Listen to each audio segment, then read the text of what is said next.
Oh, Dr. Crumb P. Gaines in the house.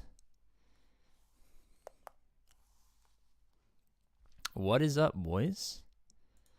What is up? We have Dr. Crumb P. Gaines in the house. Holy cow. Road Ahead just dropped. Is my volume too loud? Who knows? Who cares?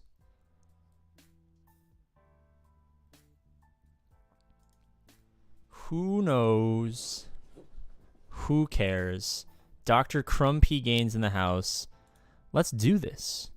Let's freaking do this. The Road Ahead drops. No spoilers.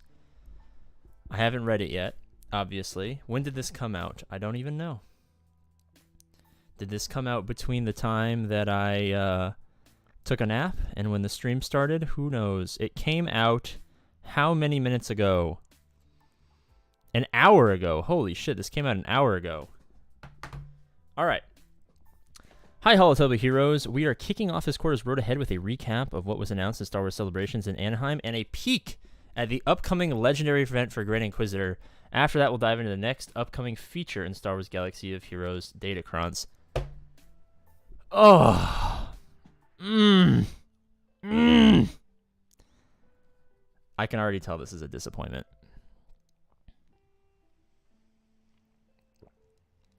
This is depressing. I'm in pain. Oh, fucking hell. No, you had one chance. We had an amazing time at Star Wars Celebrations 2022, and we were excited to meet so many members from our community. Thank you to all who were able to stop by, play the game, and chat with us. Besides a number of... Oh, wait. I saw besides a number of folks, so I went, thank you for those who stopped, blah, blah, blah. Besides a number of folks, like the people who I know confirmed went there and like talked mad shit in real life for some reason. From Capital Games hanging out there.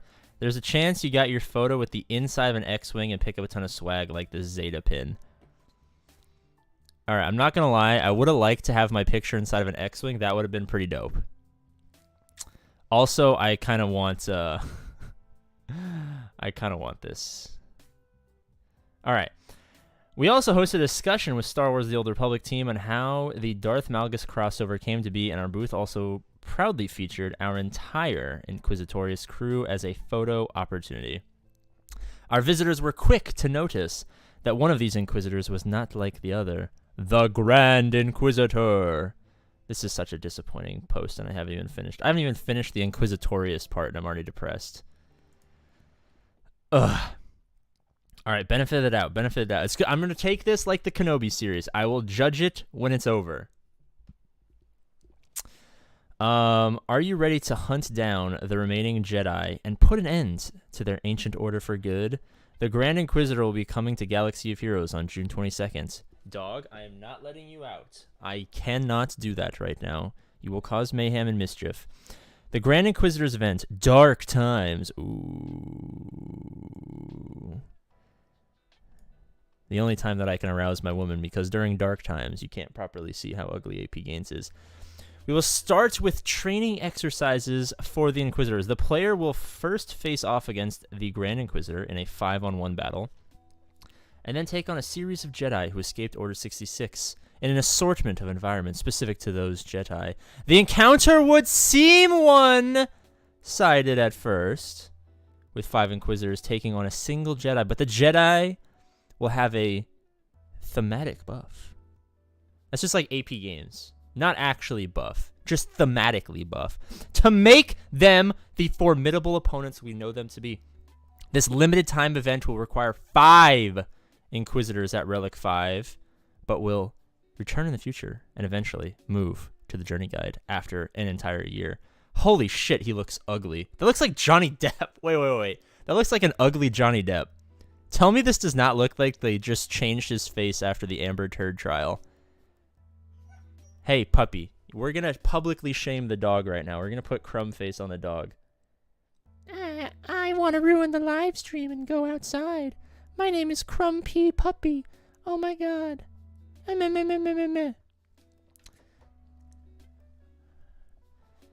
It's already over.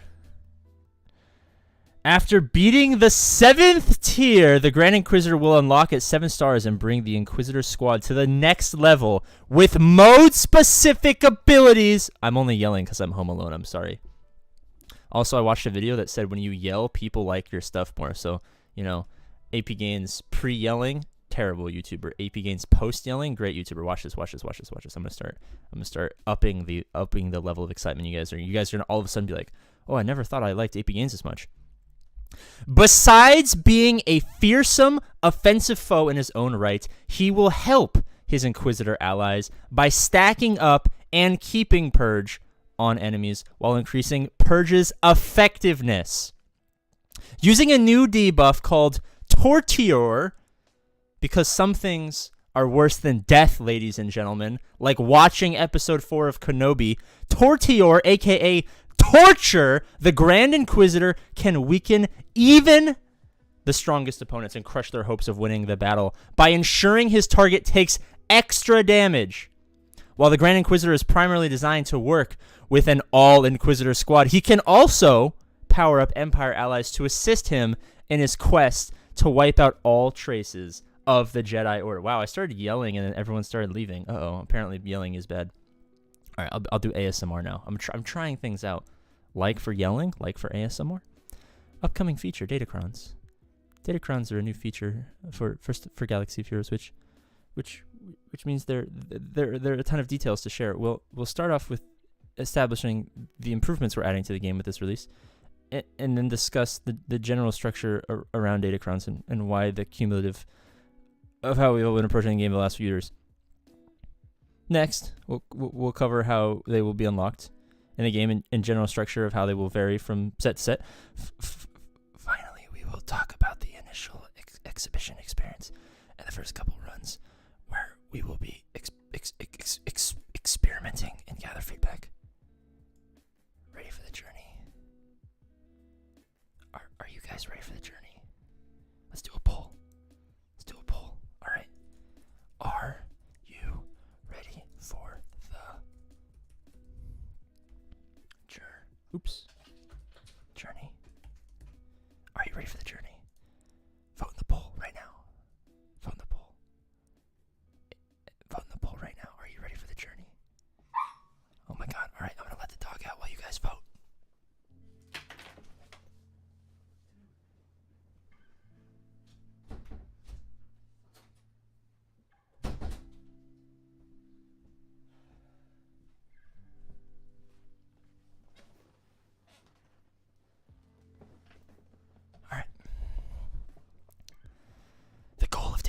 All right, no more ASMR. Now we're just going to go back to normal PP gains. All right, let's see. We did loud PP, we did soft PP, and now let's do we did hard PP. That was the goal of Datacrons. And we did the soft PP, which is the goal of Datacrons. Now let's do like a half chub, semi-hard, kind of flaccid PP.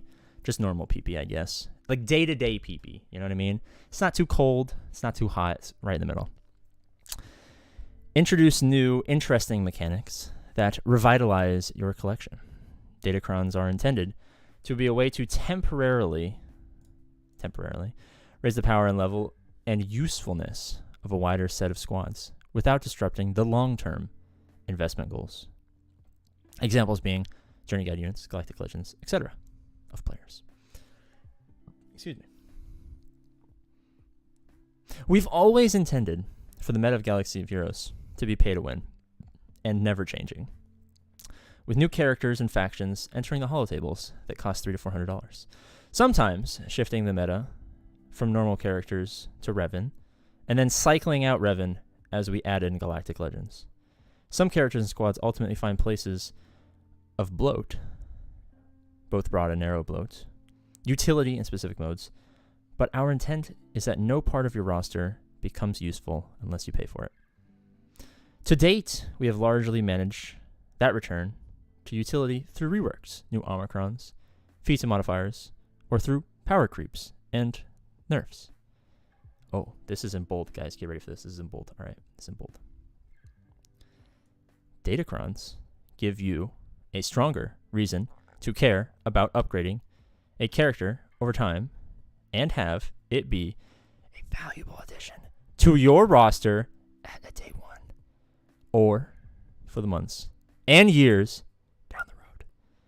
They increase the flexibility and design space around new mechanics and provide opportunities for more theory crafting. This gives us a new way to regularly highlight a part of your collection and give it higher utility in-game in a clearly communicated and transparent schedule, albeit non-permanent way. Please stop molesting my ears. I'm sorry. I'm sorry. I'm very sorry. I can't. It's just what has to happen.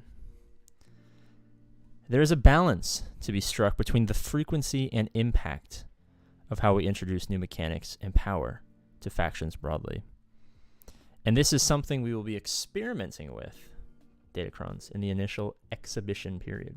You guys remember the exhibition period of skill-based matchmaking? Drop a like. Let's get 69 likes if you remember the exhibition period of skill-based matchmaking. That went out. That turned out great. Importantly, Datacrons are intended primarily to be separate and complementary two economies in parallel to the current set of progression systems without substantially I'm too tired for this substantially interfering with the player's existing resource management in a way that gives more long-term value to your overall collection. What is a Datacron? What's up, AP? How you doing, brother? I'm doing all right. I'd rather have a Galactic War Omicron. I'd rather Squadron Omicrons. What is the best resistance Zeta? I have no idea. Cantina Battle Omicron. So what are Datacrons and how do they work? So this is where the ally slot goes. Okay. At least that's like used space now. Like, say what you will about Datacrons. Like, is this going to be a Diablo Immortal situation where these are incredibly pay to win? I imagine, but technically, I still have no idea. But at least this area is being used. Datacrons are a new way to upgrade your squads with temporary special abilities and buffs in Grand Arena Championships and Territory Wars. These can bring a great squad to the next level or boost underused, older squads and characters back to relevancy. They're applied to a squad section screen and are visible when viewing enemy squads in Grand Arena Championships and Territory Wars. Datacrons will be available when players reach level 85 and should become a larger area of focus as players grow their veteran rosters and have more time in between major roster milestones. So you can actually set a Datacron on defense. Ooh. Interesting. This is a thumbnail that I'm going to steal. Thank you very much, Capital Games.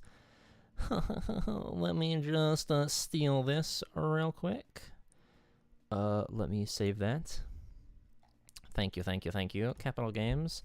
We'll call that thumb because it's going to turn into a thumbnail. All right.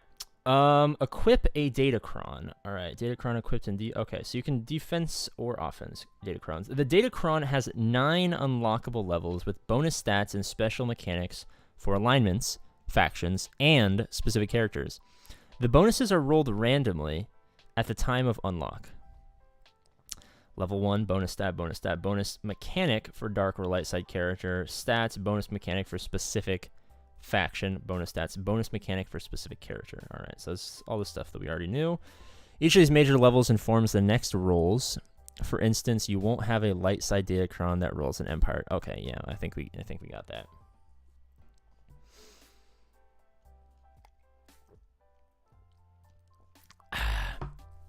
All Datacron levels have a relic requirement. Levels 1 through 8 check a squad's minimum relic level.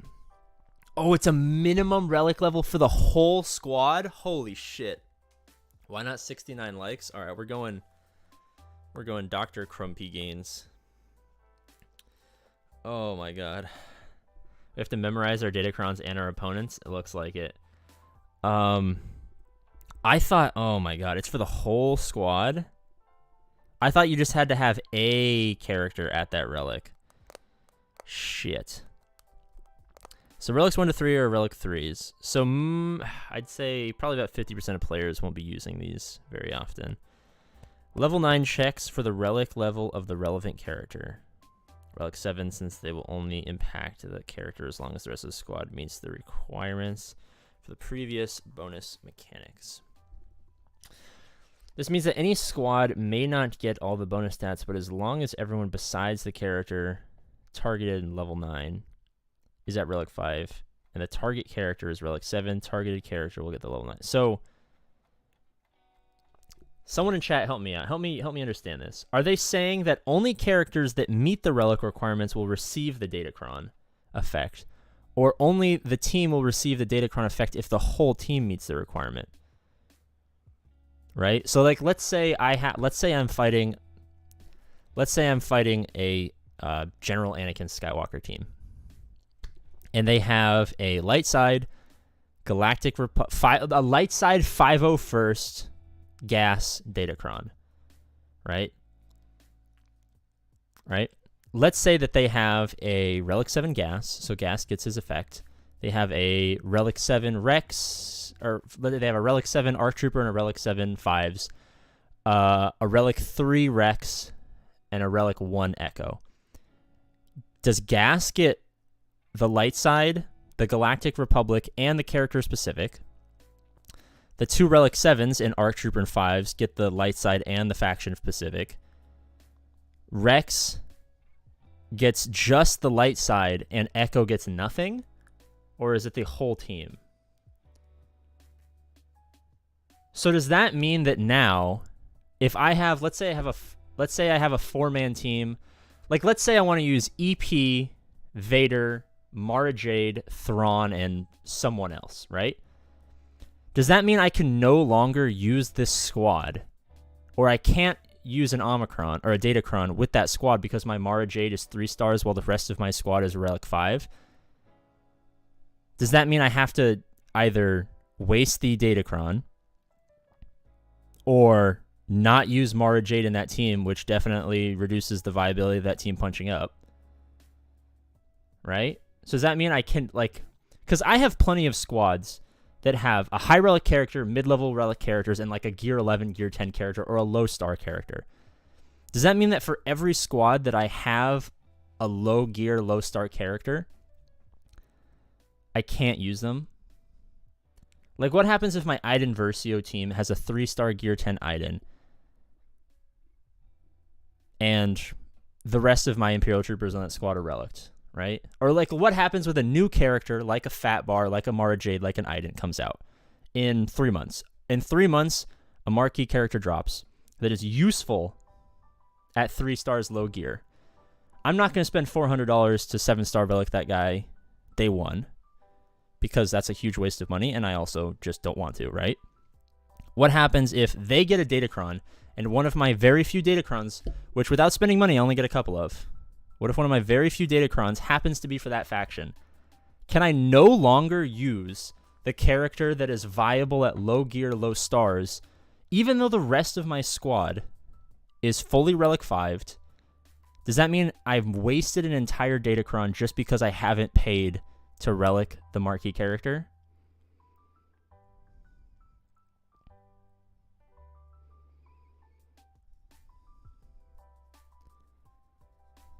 I want to Baja blast my brains out now. It looks that way. Look at the picture. Partially upgraded Datacrons and the prerequisites activate on squads at above Relic 5. The picture. Note that the number of bonus mechanics, total number of Datacron levels, and relic requirements can change from set to set. Look at the picture. Partially upgraded Datacrons.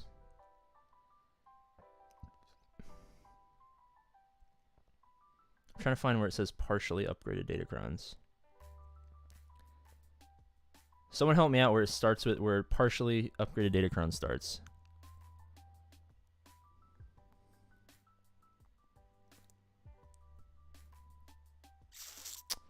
Dude, this is fucking stupid. How could they not have thought of this?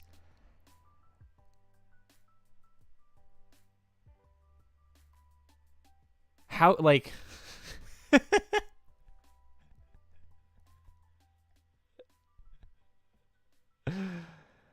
How could they not have thought of that?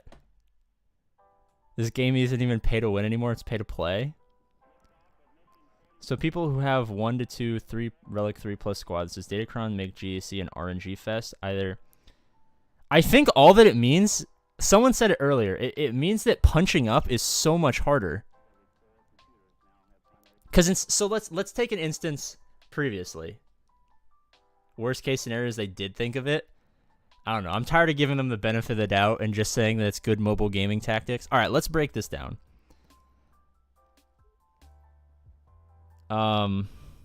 Let's say I'm a new player. I'm a million GP.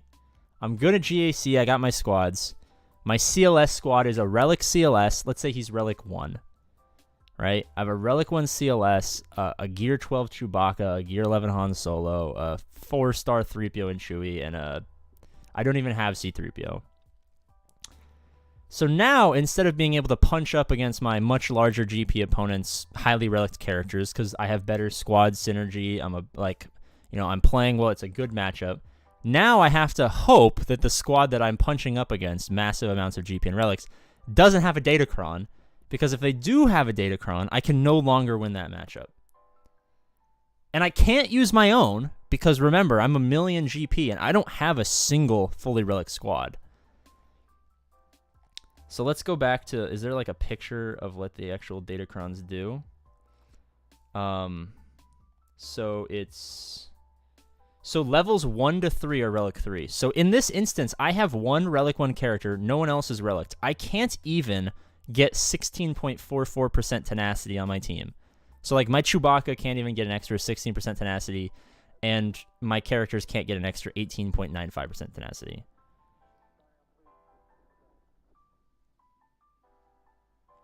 I've been playing for 5 years and I'm confused and don't think I'm even gonna be using a team. Yet, like, how many people? All right. There's only like 160 people here, so this is a small stream, right? Let's take a small sample size of just random players, right? Do you have a few teams that have at least one non-relic character? Because I think it's fair to assume that almost every single player who is below 8 million GP has teams that have at least one character that is not Relic 5.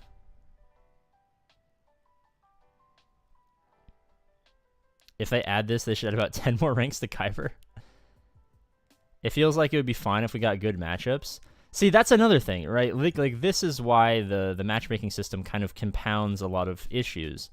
Because if I was a 1 million GP player, same scenario. So I have my Relic 1 CLS, everyone else is not even Relics, right? If I'm facing another 1 million GP player, and I'm facing, a guy who's got a Relic 1 Kylo Ren Unmasked and Gear 12 or Gear 11 First Order, right? At least neither of us are going to have a Datacron that gives us... every time some ridiculous, like maxed out Datacron, like, you know what I mean? At least it's going to be fair.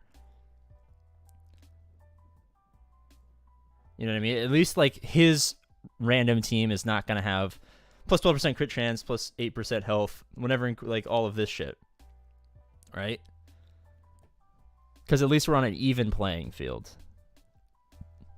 Like, this, like... This is going to make... Alright, this is going to make punching up a lot fucking harder. Every time I start to catch up, they fuck the game up. Duh, lol. What's the point I'm trying to make? Is that even the whales will have, like, if you're below 7.5 million GP, chances are you have a pretty common squad that you use every day that has at least one character that isn't immediately Relic 5. Can't wait to get my Inquisitor Datacron for my 3-star Gear 1 Inquisitors. All right, The only way that this is redeemable, even in the slightest, is if they have a gigantic set of cards that you get to pick from. Like, if they have one card for every faction and you get to pick, like, like, if it's not, like, I don't want to open a Datacron and it be, like, Inquisitors. And I'm just like, fuck.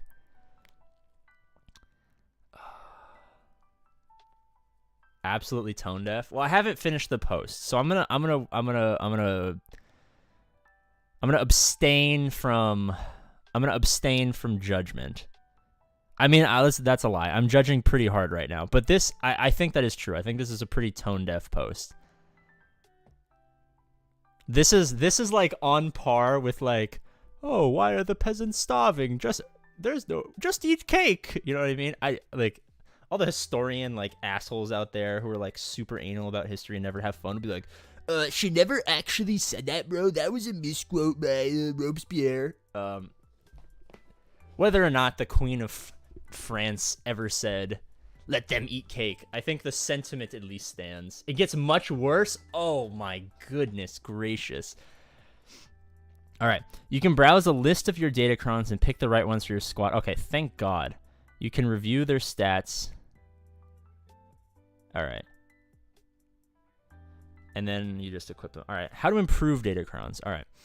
Each Datacron set comes with its own Datacrons, upgrade materials, and reroll materials. Oh my God. Fucking hell.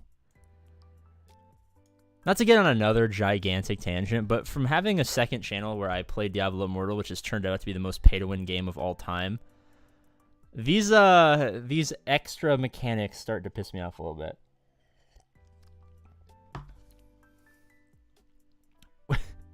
We want you to spend money, so we're adding a buff that makes it impossible to climb at low GP.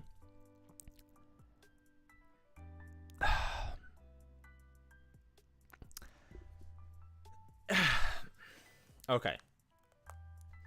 I'm gonna piss a lot of you guys off. All right, so get your fucking I don't know, get your what emote? I don't know. Get your like crying emotes ready or something like that. I'm gonna piss a lot of you guys off. Very oftentimes when CG makes game balance changes, gas nerf, Watt Tambor nerf, you know what I mean? Very often, 6 months down the line, we can say that this was healthy for the game. Mods, people fucking hated them. They redid them. They came back. Mods are the reason the game still exists. Whether or not you like them is fine. Relics. Relics made characters that would have never, ever, ever, ever, ever been useful, and added a lot of diversity to the game. Reworks and stuff made GLs from an unstoppable force to a fun theory crafting off-meta counter. And every single time this happens, we always think that there's no possible way that it could be okay. And that it always ends up okay. That being said, I have not finished this post, but I'm having a very fucking hard time figuring out how this is going to be good for new players or low-level players or free-to-play players. Like, I like the system, right? Like, this is a fine concept. But this right here is absolutely ridiculously stupid. This takes a good potential concept that could throw a wrench in GAC and make it fun, and then people who are, you know, they played for a while and they took a couple years break and they're like, oh, how do I get my roster back up in order? I have this really strong squad, but it's kind of useless. Oh, now I can apply a Datacron. It mixes it up. It makes GACs fun. There's more theory crafting. But this pisses me off. I don't see how you can take the good side of Datacrons and mix it with this and have a player who is sub 6 million GP and put that in the front of them and be like, isn't this good for the balance of the game? Now, that being said, if there wasn't this terrible matchmaking system, maybe we'd be in a place where at least it's even, right? It sucks for 1 million, it sucks for 2 million and 3 million, but at least you're playing other people in that area, so it sucks for both of you, so it's still fair, right? I feel like the last two big GAC changes, Datacrons and money-based matchmaking, have ruined the skill of this game and made it more about the size of your account. And I know that they're really pushing the idea that we want people to broaden their rosters, right? That's why they added Conquest. That's why they added skill-based matchmaking. That's why they're adding this, because they want people to broaden their rosters. But how many people are new players who are sub 3 million GP? Like, you're trying to broaden your roster. You are trying very hard to broaden your rosters. It just takes fucking forever. So while you're struggling to build yourself up and broaden that roster, like CG keeps telling you to do, you're getting absolutely hit over the head by all of this nonsense. All right. These sets share a common structure. Think common, uncommon, and rare versions of each material type. But each can only be used for its matching datacrons. This is intended to ensure that players can chase each set without worrying about missing out on future opportunities. It also ensures the system can reduce inflation over time, allowing us to keep upgrade costs more stable over time and a fair start to each new set's release. In addition, there is a general data cache currency that persists across all set and is used as the basic currency for actions. Okay, so at least this isn't using credits, because I feel like a lot of endgame players, we're mad about the fact that we can't use datacrons, and the endgame players be mad about the fact that they can't use datacrons and mod because you can't really buy credits. All right. Doesn't it just look a little bit too much like a loot box? Doesn't it just look a little bit too on the nose right now?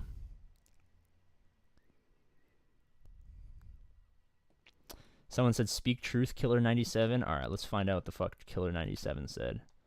Someone copy and paste or highlight me and send me on the way of Killer97. I'm trying to figure out what the fuck he said. PETA gonna sue the Swago community over all this whaling? Alright, I don't see anyone named Killer97, so whatever. Alright. Each Datacron set will cover several factions and characters. Factions will cycle and return in the future to provide repetitive value for investing in these factions, but there will always be a wide variety of combinations with new and old bonuses. Alright, effects for light side characters, blah blah blah. Here's some examples of what bonuses in sets look like. Alignment specific bonus. Dark side. Whenever dark side character allies start their turn with at least 2 buffs, they can be dispelled. Dude, this is going to be harder. You guys have problem remembering the Inquisitorius kit? Like this? Ugh. Kind of hard to broaden my roster when I can't even freaking gear them. Yeah, dude. Ugh. Any chance of CG just scrapping this? There's a 0% chance that they're gonna scrap this. There was when the leaks happened, like when the leaks happened, like the guy said, I'm posting this because CG needs to change this before it drops. There was never a chance that CG was gonna, they probably spent the last 6 to 8 months working on this, right? There's no chance that this is getting scrapped. Someone important would lose their job if this got scrapped. All right. Fuck, how am I gonna remember this? Whenever whenever dark side character allies start their turn with at least 2 buffs, that can be dispelled. So not only do they have to be dark side, they have to start the turn with at least 2 buffs, but also those buffs can't be dispelled. Then they gain 5% offense stacking until the end of the encounter. All right. Whenever dark side character allies stun or daze an enemy, they recover 10% health and protection. Okay. So while I might not be able to remember this for like 9 different datacrons, at least it's not that crazy. Light side. Whenever light side character allies start their turn, for each enemy with fewer than 4 debuffs, oh my god, the ally gains 30% potency at the end of the turn. I can just imagine like some guy with like a Bastillachon Fallen. He's like in a last match of his GAC, or a Bastillachon, and he's just like, all right, this Malik has 1,000,000 tenacity. How much potency has my Bastillachon gained? Can I land this stun? Or can I land this ability block? He's doing like a Star Killer. He's using Star Killer against it, like Ray or whatever. He's trying to use the old Ben, like, he's trying to use the old Ben, like, wave or whatever. And he's like, shit, all right. How many enemies started their turn with fewer than 4 debuffs? All right, that's 3, so that's 30, 60. All right, so I have plus 90% potency. All right, so that puts me at like 183. All right, let's do it. You know what I mean? Oh my goodness. All right. I'm playing up how annoying this is going to be just because I think it's funny that we're going to have like 12 of these or something like that. All right. All right. So hopefully these don't get more convoluted. At the start of the encounter and at the end of their... All right. So at the start of the encounter and at the end of the turn, Galactic Republic allies gain 1 stack of retaliation. They gain a stack of retaliation. Oh, is this different from retribution? All right, so they get a stack of retaliation for 3 turns. Dude, if every Datacron adds a new ability, oh my god. Can you imagine? Let's all teleport into the mind of a 2 million GP player fighting a 5 million GP player.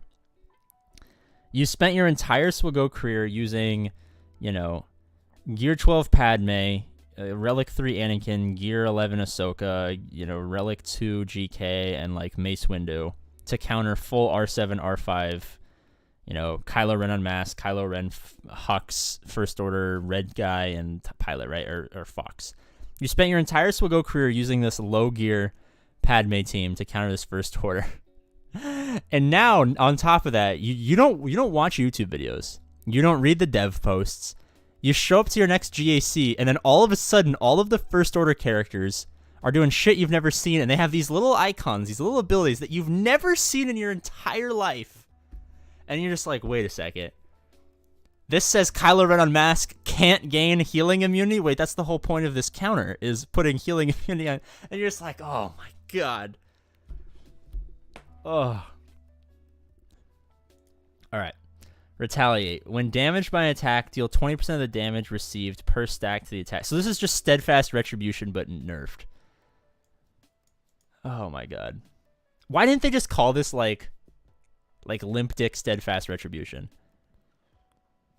Whenever Galactic Republic character allies inflict stagger or stun on an enemy, they deal bonus damage equal to 35% of the body. Whenever Galactic Republic allies grant a buff to another ally, that ally gains 10% turn meter limit once per turn. Oh, this is going to be so fun. All right, character-specific bonuses. So none of this is like the amount of kits that I have burned into the back of my brain is staggering. But even then, like, for a lot of the characters that like I don't know front to back, I just know like kind of what happens.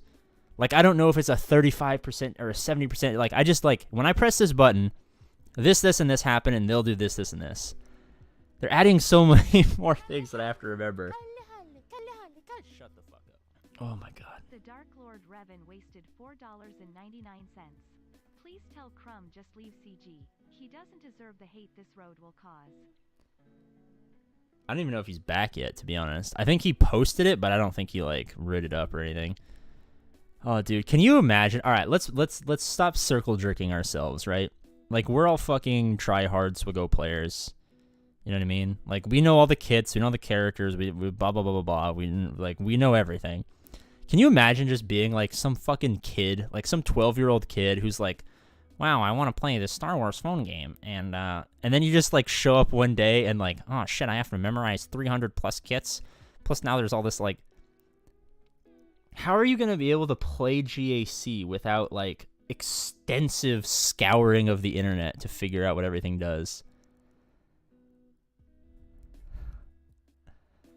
This might actually kill the game.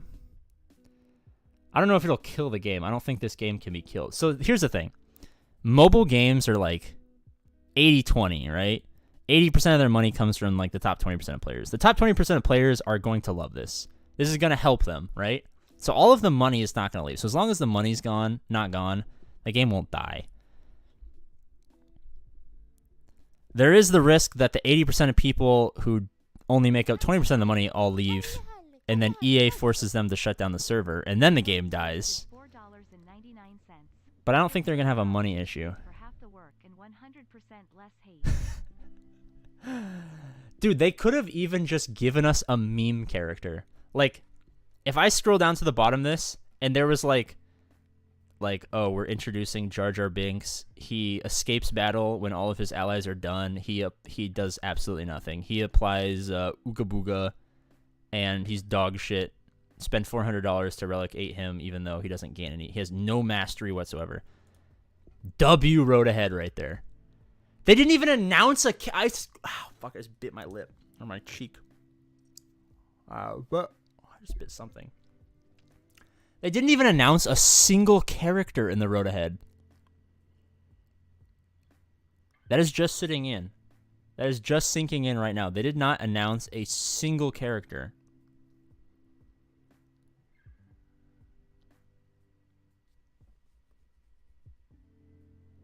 They're definitely putting less effort because of the Lord of the Rings game. I imagine so.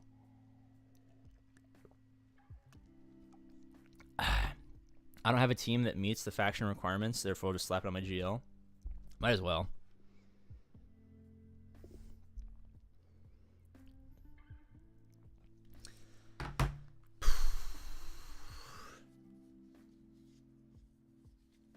$200 IQ way to build up hype for Lord of the Rings. Drop the Lord of the Rings game the day after the first Grand Arena ends after Datacrons drop. Easy. Yeah, at that point, it's not even a crossover audience. You're just moving your audience from one place to another.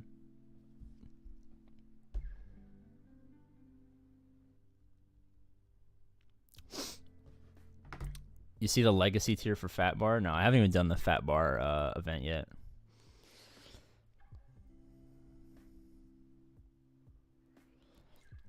The guy I talked to about celebrations that works for CG said the Lord of the Rings teams on the other side of the building at something. Yeah. Those teams don't. They have nothing to do with each other. I know that for sure.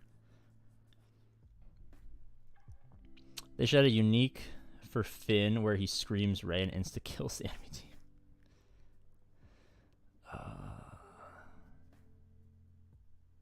Jesus Christ. All right, there has to be some silver lining, right? There has to be some silver lining in here. All right, let's look at the character specifics. Whenever another ally recovers protection, Ayla Secura gains foresight. Whenever an enemy is stunned, Ayla Secura takes a bonus turn. Allies received by... revived by the Great Mother. Recover an additional 50% health and are not defeated after assisting. Start of... these don't even matter.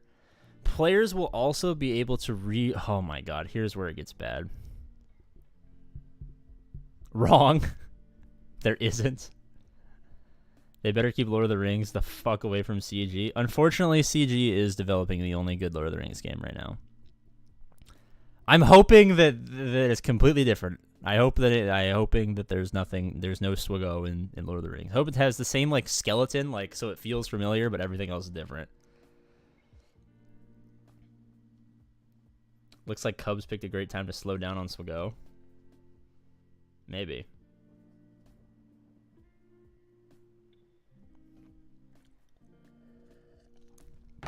All right. This feels like the hard part. This feels like the hard part. Players will also be able to re-roll a particular bonus or stat by using a special re-roll currency specific to each stat.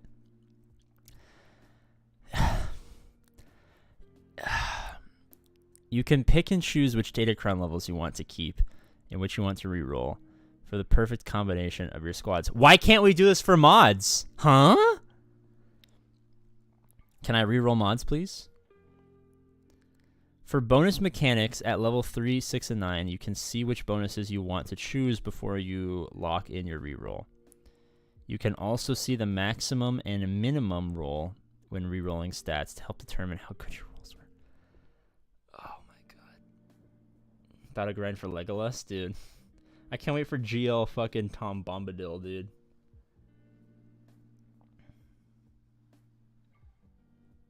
$12-star Gandalf is going to cost you $1,500.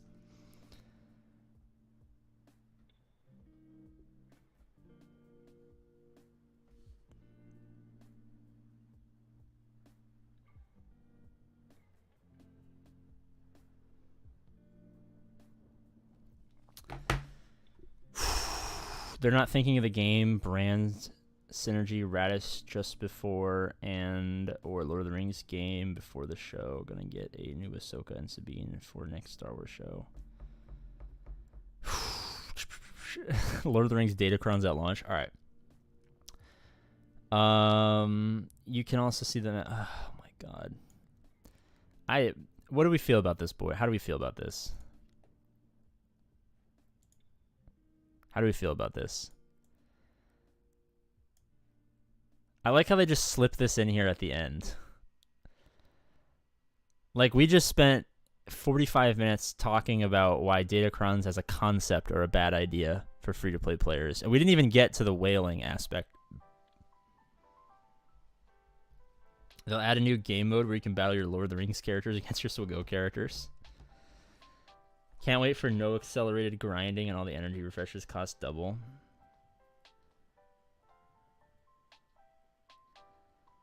Too much confusion. I want to reroll mod primaries. GL Sauron and Conquest Witch King. Hell yeah, dude.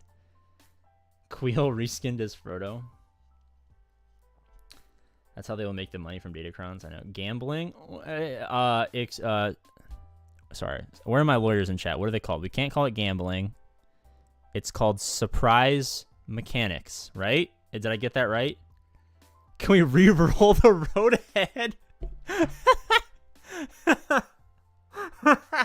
Can we re-roll the road ahead? Juan, let me tell you, man. Let me tell you. I don't know what specific currencies, reroll currencies specific to each set. I don't know which specific reroll currency I need to re-roll the road ahead, but dude, I might wail on it. I might walk down to the bank.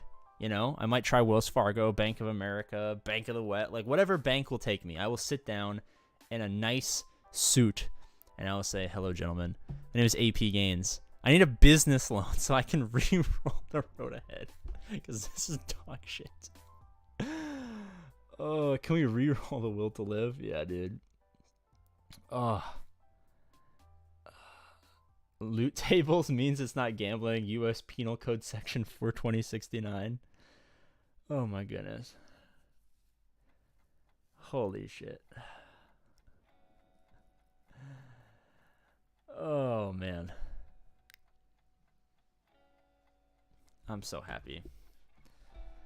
I am so happy. What did I miss? Honestly, it'd be better if you didn't know what you missed. You would be better just not knowing. I'm just going to make the executive decision to not tell you what happens.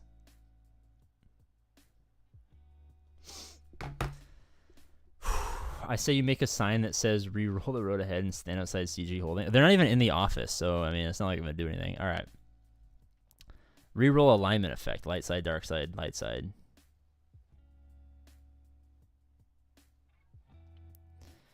How to get Datacrons. The Datacrons themselves are earned primarily from conquest. God damn it. Just when you thought it couldn't get any worse.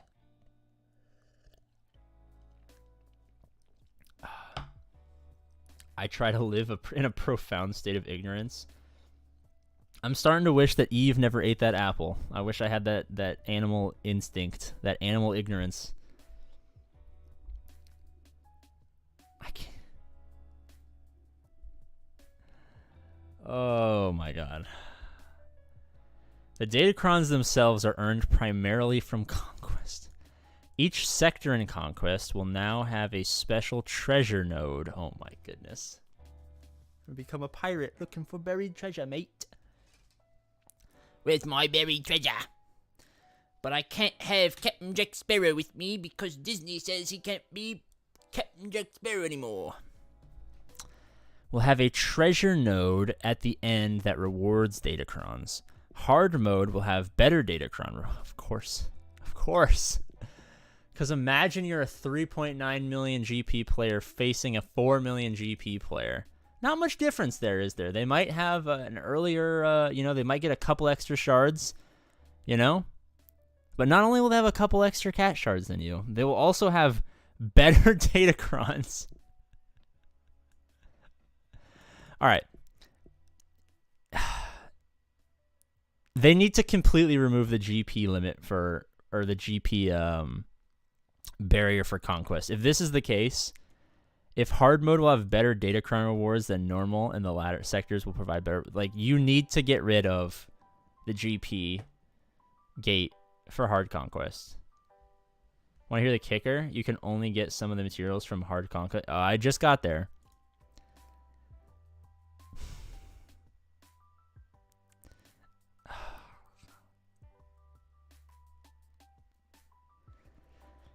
Hard mode will have better data rewards than normal, and the latter sectors will provide better rewards than earlier sectors in both difficulties.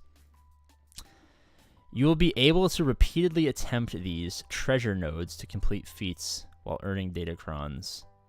So can I just like refresh infinitely and get unlimited datacrons?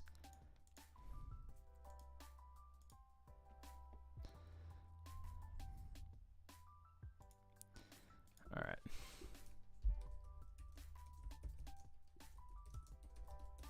I'm gonna do a new post. A new little community poll. All right. You will attempt these treasure nodes to complete feats while earning datacrons and the materials needed to upgrade them and reroll them. The Conquest Treasure Node will be the main place to get datacrons and its material, but end of event rewards will also contain datacrons, upgrade materials, reroll materials, and the general data cache currency. In addition, datacrons can also be found in territory wars, weekly shipments, and daily login calendars, along with packs and bundles. I have to say, I kind of like datacrons. Cheers to datacrons, then, sir.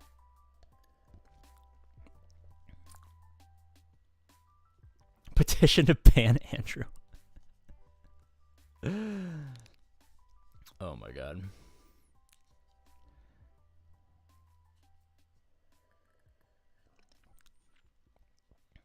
I'd be willing to forgive them for this road ahead if we got a topless Darth talent. Glad I'm still early game. I barely have to care about this BS. I don't think that's true. Because what happens if you go on a couple of wins and you face a high-level player who sucks, but now they have datacrons? I'm pissed there's no accelerated ship shards. There will never be accelerated ship shards. The reason there's accelerated character shards is because that way you unlock the characters faster, which gives you more of a sense of urgency for gearing them up. Which causes you to spend more money. But there's no gear for ships, thank God. So they'll never accelerate the ship because that takes away the monetary value of letting you get characters faster.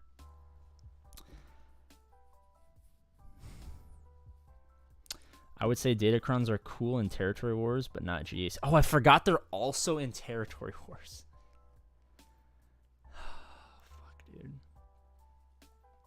Why'd you just have to make it worse, Dante? Dante Jorge? Why'd you have to make it even worse? I'm just happy GAC matchmaking is good. Oh, wait, never mind. I'm going to re-roll off a cliff. Oh, man. CG nailed it this time. I couldn't agree more. CG nailed it this time, just like the Romans nailed Jesus' hands to the cross. Oh my god. Or, you know, Brutus nailed that little shiv into the back of Julius Caesar. Or, I don't know, some random guy nailed Mia Khalifa. You know what I mean? Whichever nailing analogy you want to make, that is exactly what happened. You can break down extra datacrons, called dismantling, while the set is active to get data cache. Reroll and upgrade materials for the set. Dismantling extra datacrons will be a major source of upgrade and reroll materials, but you can also get some from Conquest treasure nodes. Conquest end of event rewards and daily login calendars. All right, so this like basically confirms no Galactic Legend because all of their effort is put in Conquest. So no GL. Territory Wars will provide some datacrons, but will be a consistent source of Mark II and Mark III upgrade reroll materials in addition to the Conquest treasure nodes at the end of the event rewards.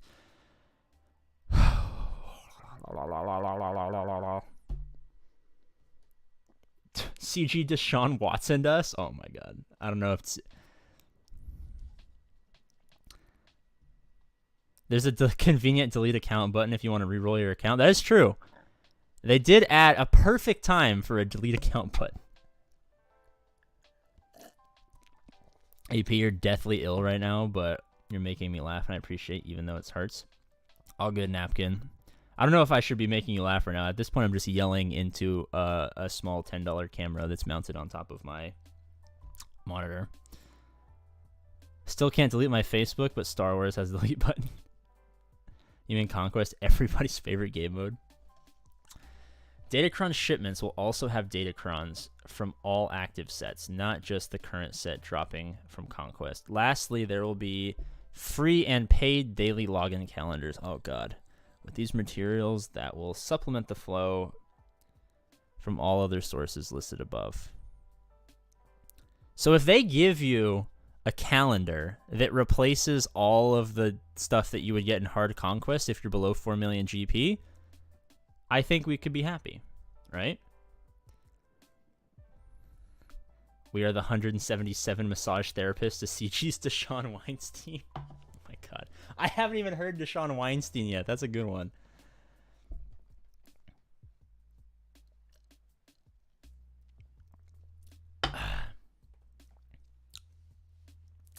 Reading this post has just reminded me that I need to buy more lube. Oh, God. So if this is true and they supplement all of the below 4 million GP players with a login calendar that gives them the materials they're missing out on, then that's awesome. All right, summary of where to get Datacrons. Primary source conquest, secondary source territory war, secondary source daily login, secondary source shipments. Upgrade materials, dismantling conquest territory, it's all the same thing. This is literally just get them everywhere. All other active sets, upgrade and reroll materials for other sets, primary source. Dismantling Datacrons of that set, secondary source. Shipments. Finally, a source of materials is from the dismantling of Datacrons at the end of a set's cycle.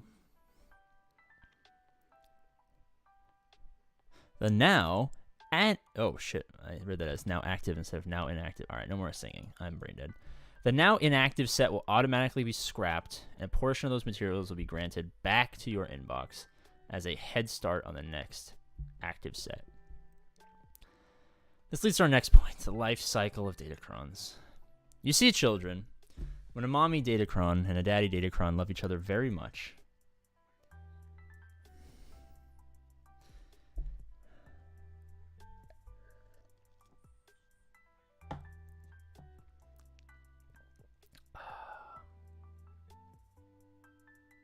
I'm currently camping in a tent right outside of CG's front door protesting. Nice. I think CG underestimates the number of fully relic teams people have. I also agree. I also don't think they care. Oh. At least they give you back everything. Oh, wait. Sorry for asking, but what are Datacrons and what do they do?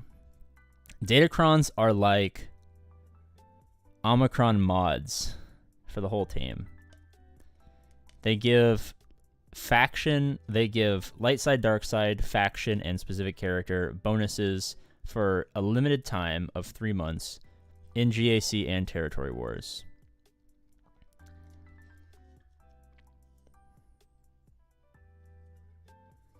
For those that think they underestimate number of relic teams, you are wrong. I'd love to see a complete wipe and redo of the entire shipment tabs. Guild credit tabs, bring in some new tunes to those spaces. I wouldn't like a reset because a lot of those are useful for new players. I would just like more characters added. Like, I wish when you 7-start a character, it went to the bottom so you didn't have to see it anymore. Like, you could obviously scroll down to get shard shop currency and stuff like that, but I wish there would just be more characters that you can farm in shipments. What are people like me with 2 mil GP who fight 4 mil plus GP and GAC meant to do now?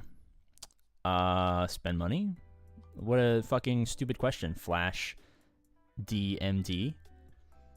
I feel like a monkey could have answered that question. Come on, man. Use your brain. So I don't think it will affect me at level 70? Well, yeah, it won't affect you if you don't do GAC or Territory Wars. If they made a neutral category character, do you think their gear 13 would be silver rather than blue or red? It would just be the white that they have for neutral characters. It would just be the white glow around all the other neutral characters in the game. Can we apply every Inquisitor Omicron to protest this? Not as mad about this as I expected. This is going to change how we play, and probably for the better in some manner. Longer a game lives, the more complex it initially becomes. I'm more angry for the scarcity and price of Amis. I mean, if they have some, like, pretty needed changes to matchmaking and conquest gates, like, I don't see this being a huge problem. It's just that, I don't know. It's a little infuriating. It's tone deaf, I think, is the problem. Not as mad about this as I expected. This is gonna change how we play, and probably for the better in some manner. Longer a game lives, the more complex it will inevitably become. I am more angry for the scarcity and price of Omis. But there are no neutral characters? Yeah, dude, play some of the assault battles. They have those little droids that are neutral. It's just a white glow. It's just the same shade, it's just white. I love how they're trying to pass this off as new content. I would have loved new content. Alright. As mentioned above, Datacrons are temporary power that will eventually be dismantled into resources for other Datacron sets. We have recently rearranged our event schedule into 28-day segments, which will be organized into chapters. Each set is active for some number chapters, and a new Datacron will launch at the start of each chapter. Let's take a look at the first few sets as examples. Chapter 1. Chapter 2. See, this adequately describes the size of your butthole, right? Chapter 1, you're very tight. But then they stick in an extra finger, an extra little Datacron. And then another one. And then it just kind of stays the same size because it's happening so often that you're just used to it and just stays at optimum 3 Datacron gaping booty hole size. Note, the duration of each chapter is something we are experimenting with. More on this in a moment. Our current plan is to have around 3 sets of Datacrons active at any given time. Each of the different phases of the cycle, each in a different phase of the cycle. We will announce what's in each set in advance of their release and give a breakdown of the bonuses, factions, and units in sets.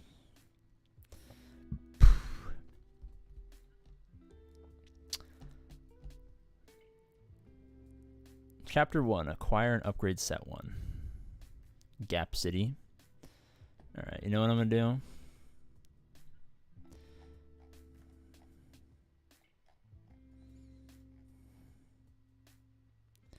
We're going to do some fun magic here. You guys can't see what I'm doing on the... Okay, yeah, you guys can't see what I'm doing. You will in a second. Let me just steal this.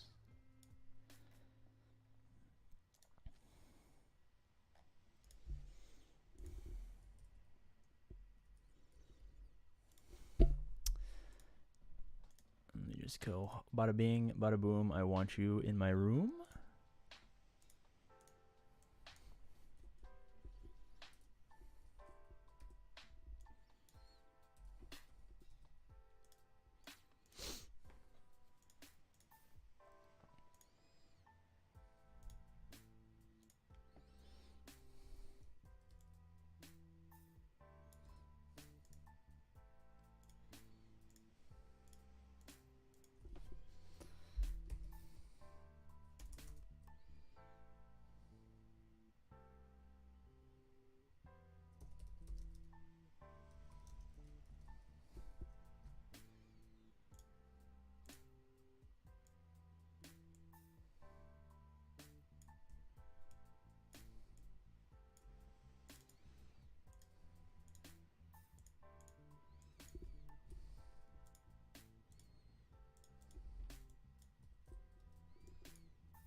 Sorry, 1 second. Being a YouTuber is hard sometimes.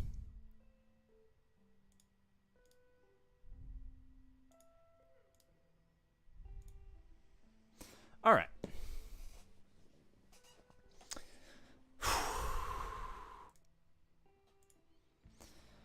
All right, where the fuck were we?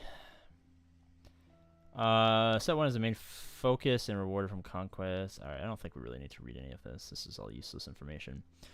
What to expect during exhibition. The first sets of datacrons will be accelerated test, with each datacron set running for at least 2 28-day chapters. I thought it was 3. Which means that during the exhibition... Oh, this is just during the exhibition. Each set will only live for around... Oh, 3 months total. Never mind. We suspect this is too fast for these sets to cycle, but we want to get the first few sets into your hands and see them side by side. And say, okay. To get you started, there is a daily login calendar and a special inbox message with a bunch of resources to try out datacrons right away, and event rewards have been scaled to the faster nature of the exhibition. As we tune, your constructive feed... Ooh. Why can't I super chat SMH? You might live in a country... Do you live in Russia? Because I'm banned in Russia. I'm banned in Russia, unfortunately. All right. As we tune, your constructive feedback is incredibly viable, especially during exhibition.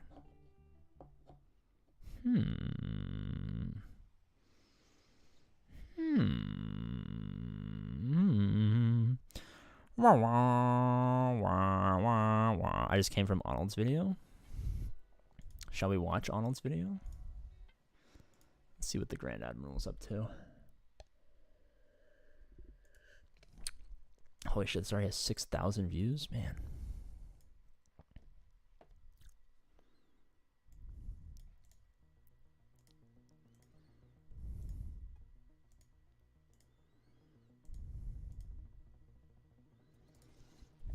Welcome, ladies and gentlemen, youngins and joys across Arnold Empire. It's great to be in the Empire State, and welcome to Arnold Hall News, the only news you'll ever need. Because you have no other choice. We are still dressed in the Gucci. We just got off the street testing out Admiral Red. Pretty cool initial impressions. Still a lot more to test, but definitely competitive in that identity time frame. We're going to do a summer video on that, but really what we're here for today, we're just going to get into it. There's a lot to digest. Road Ahead is here, and I'm not going to sugarcoat it. This is definitely, I feel like, a back-to-back lackluster Road Ahead. Basically, long story short, to keep you not in suspense for too long, we have Grand Inquisitor reveal, not reveal, but the reveal for the date, and which is going to release. No kit reveal yet to this day, and basically, I told you guys, get ready for it. Datacons are finally here, and it looks like they are going to release on June 14th is when we're going to start seeing those. When is that? Galaxy of Heroes. Other than that, is that 5 days from now? Oof. Oof. Right now, it's just they're creating mechanics that can be easily changed up. Datacrons, so you can change a few things, so the meta shifts a little bit, and new characters. Pretty much all we're getting, it seems like. Not even a Galactic Legend announce, which I'm very, very surprised. Not even a GL announcement. Who knows? Maybe no GL announcement later on this year. I know people were hoping for Old Republic stuff. Normally, Galactic Legends are announced during this, so other thing that might be noteworthy, I did kind of look through this. It's a lot of wording going on here. Seems like maybe they're going to be doing some squadron changes and make it into a sandbox, but I'm hoping I'm not reading too much. Oh. You know this. These Datacrons, it's a big thing. It's going to be changing the game fundamentally for territories. No way. And shortly after the launch, they're going to be enabling Datacons and squad arenas, so players can understand their impact before locking into Grand Red Champions of territories. Unfortunately, it's not ready on initial release, which makes me hope makes me think this is going to be several months down the road. But we expect to be another release within a few weeks of the initial launch. Interesting. So hopefully that's the case. Let's get into it. There is so much reading involved into this. If you don't understand what's going on, don't worry. We're probably going to do this live the day it comes out, and we're going to All right.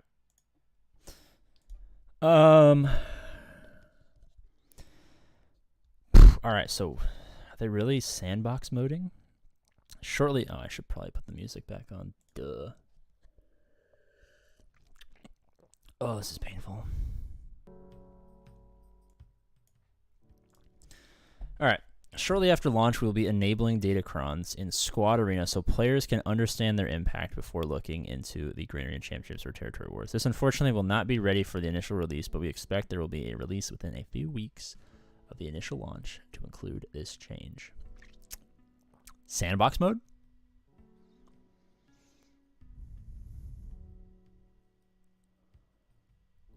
Can you convince content creators to convince the community to not interact with Datacrons so we can force CG to give us gear changes?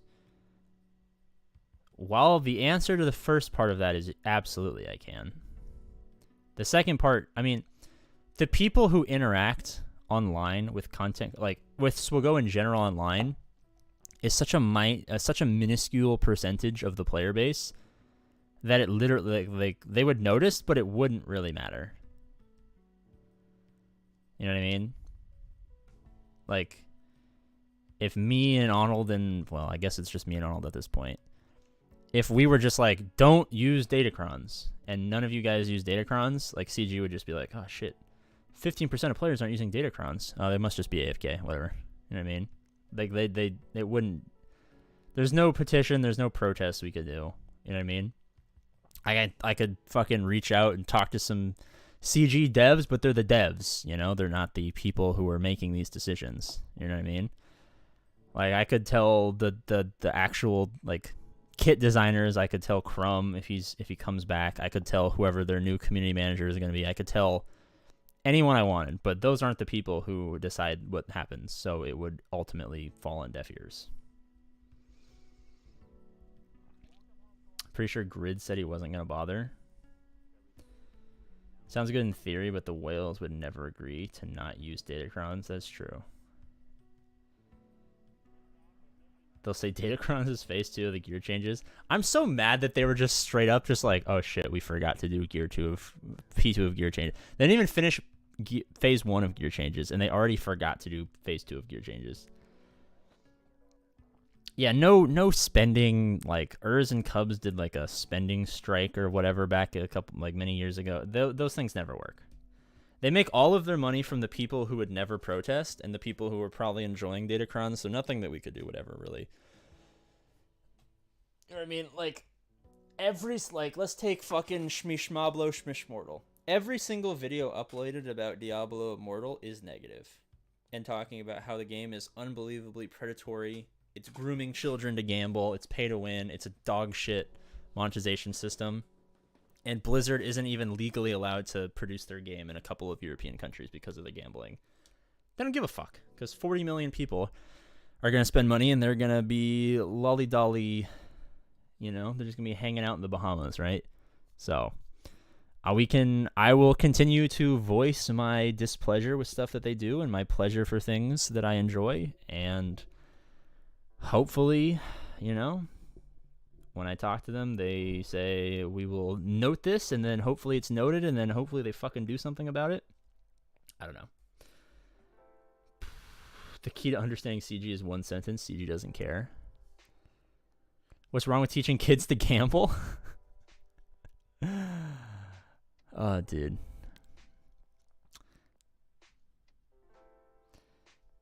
Mobile games are like how casinos operated in Vegas before regulations were implemented. Pretty much. I mean, mobile games are literally just all about gambling. It's all just a slot machine. Teach them young. It's true. Gotta teach them young. If you guys have children, the most important thing you can do as a father or mother is teach your kids the importance of spending all of your money on gambling. I literally have none of the first set characters at R7. Did they announce the first? Oh shit, what the fuck? Did they announce the first set?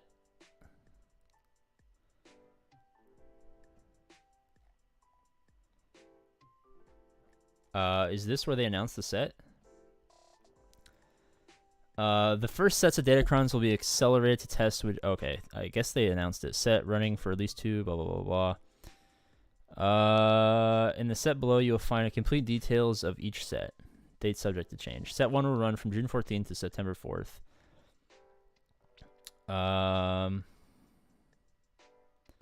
Set 1.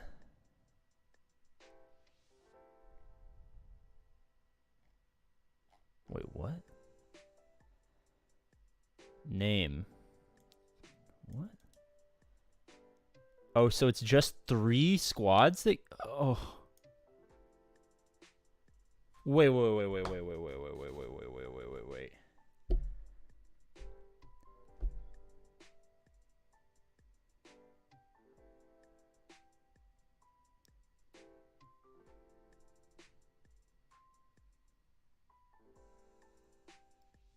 There's only 3 of them?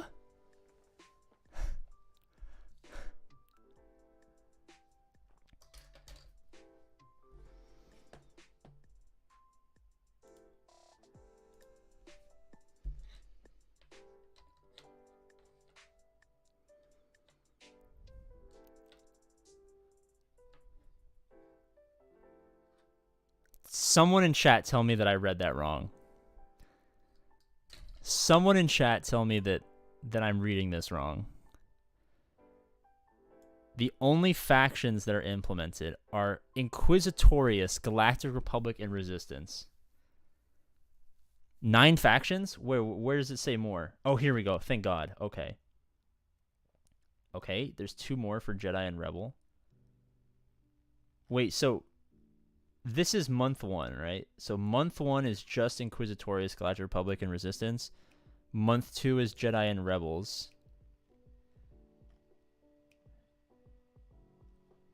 Wait.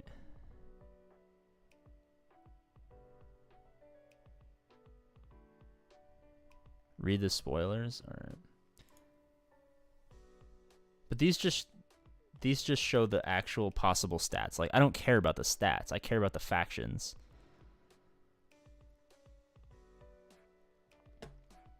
Okay, so the first month, I guess, is just Inquisitorius Galactic Republic.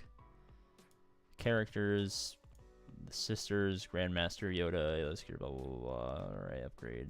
Like the spoilers are just the stat levels. Like, this doesn't mean anything. Alignment. Possible dark side. Faction. Oh, okay. Does this say more factions? You might be right. I apologize.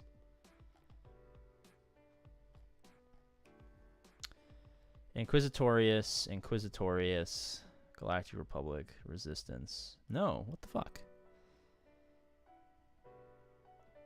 No, I know about the possible character bonus. I don't care about the character bonuses don't matter to me. The specific character bonuses I don't care about, right? I care about the faction bonuses. Because this is the only thing that low-level players... Because what 2 million GP player is going to have, 2 or plus of these at Relic 7 plus? Or 1 million GP player, you know what I mean? Like, this is obtainable for anyone who could possibly use a Datacron if they at least have... Like, you might have to solo characters. Mechanics. Oh, Jedi Master Kumi has high ground. He ignores protection. Doesn't he already do that? Oh, no, it's just against Sith. First time... Okay.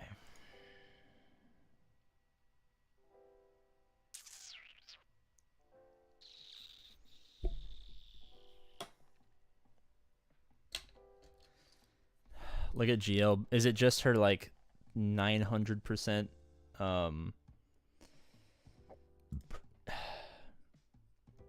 like, health recovery, wherever it is?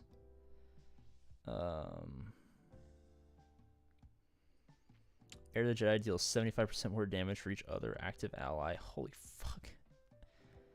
Rey has plus 5% max health, max protection per relic amplifier level, and damage received. The first time each turn, Rey gains ultimate charge, gains additional ultimate charge. God damn it. Just when you thought they balanced their game.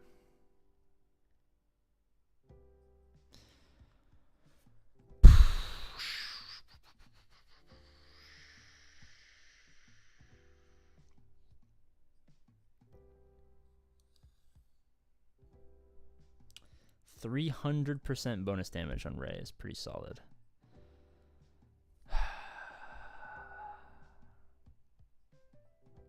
They should give Lord Vader perma Datacron so he's not trash.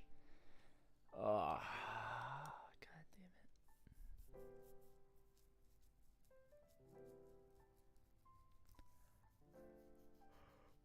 damn it.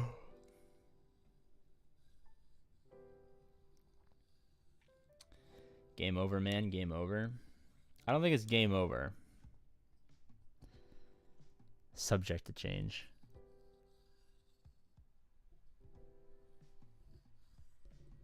No more gas off meta for Rey. That's why I said, I was like, just as soon as they balance the game and people are enjoying it.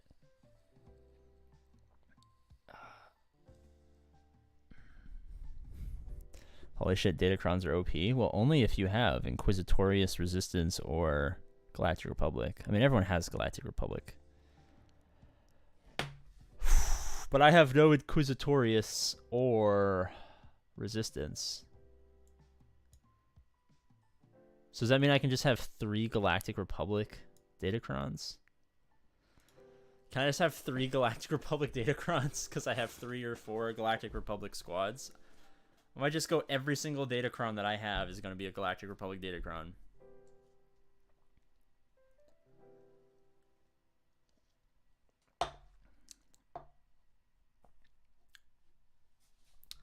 Someone said the Yoda one is for his leadership. Oh my god, what the fuck? Why? Who thought of this? If Grandmaster Yoda is in the leader slot and there are no Galactic Legend allies, Galactic Republic Jedi allies gain foresight at the start of each turn. While Galactic Republic Jedi allies have foresight, they deal 200% more damage. Never mind, that's actually pretty fucking good. Whenever Galactic Grandmaster Yoda inflicts a debuff, they recover 20%. Whenever Grandmaster Yoda inflicts a debuff, they recover 20% of their max health and max mission. Whenever... Does Yoda inflict debuffs?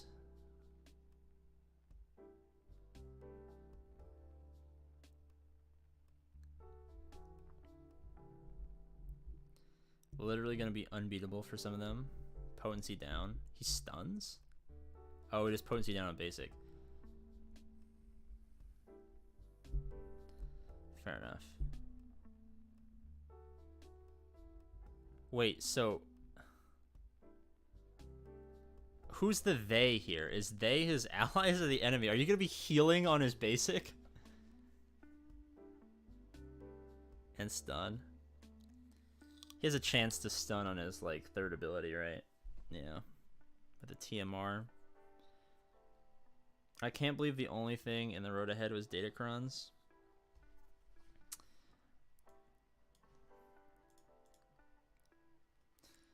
Yeah. I agree.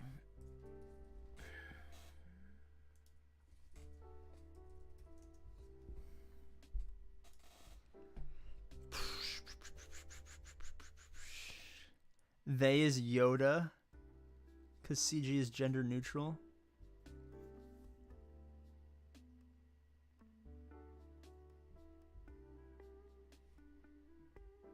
Whenever Yoda inflicts a debuff, they recover. Am I illiterate, or does that just sound weird? Someone with, like, actual brain cells, tell me if the sentence, whenever Grandmaster Yoda inflicts a debuff, they recover. Does that sound weird, or am I just brain dead? Thoughts on gear changes? I'm so happy. It sounds weird. Alright, I need more people with brain cells, because obviously I might be the dumbest Galaxy of Heroes player of all time. They's in the whole team? So is they referring to Yoda or the team? Replace they with he. That's what I'm saying, is like, it just seems grammatically weird. But,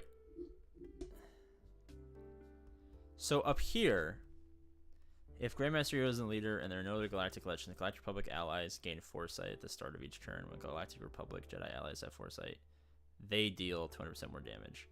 So this they is obviously referring to the whole team. Now, there is a 99% chance that this they refers to the person named prior in the sentence. It just sounds weird. Unbeatable GLs with defense on Datacrons. Yeah, I mean, it's going to make having more teams more viable. So, like, the farming guide goes up in viability, but I don't know if it adds any fun to the game. I hope you guys have a bunch of fucking teams. I hope you guys have squads out the ass, dude. Are you not wailing on all of your squad? You need more. How many squads you got right now? CG said you need more. CG says, give me more squads right now. God damn it, dude.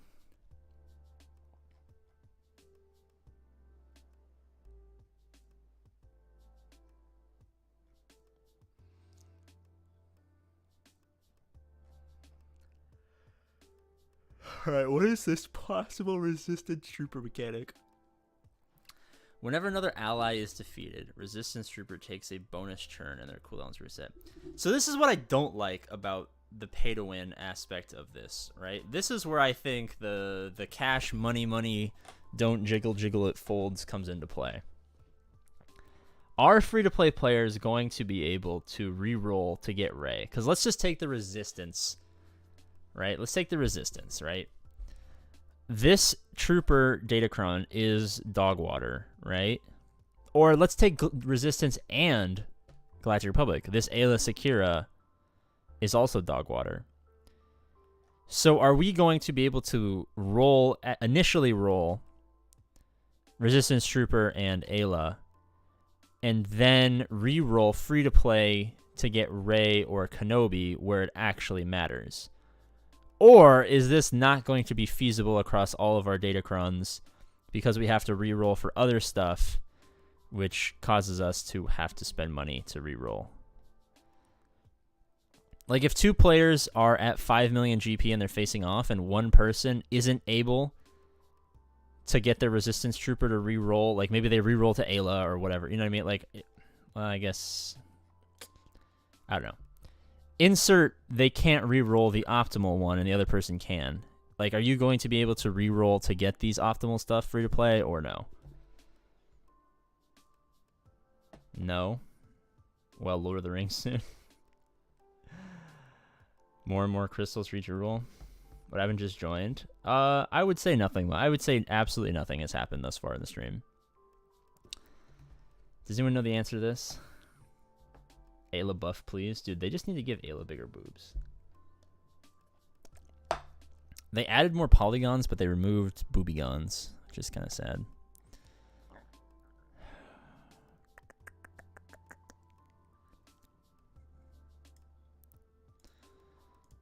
Alright. Let's look at these character mechanics. Possible Mon Mothma. It's going to be harder than rolling 20 plus speed. I thought you got to pick, or did I hear that wrong? Do you get to pick the character? I think you get to... So where's the reroll thing? It's up here somewhere.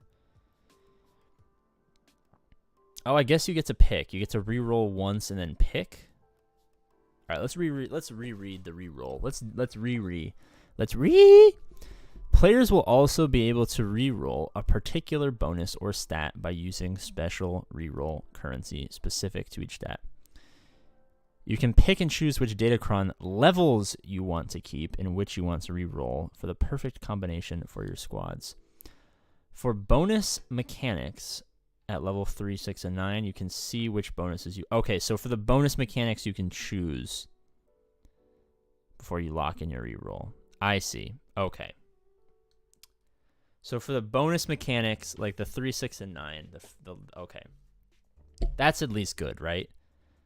At least you get to do one reroll and select. That being said, are we going to be able to actually... I don't know how costly each reroll will be, right? Did they do some math up here? Let's do some fucking math. Someone... Does this tell us how many... Does anyone know how many reroll materials it'll take to reroll a stat? You were right? Yes, you were right.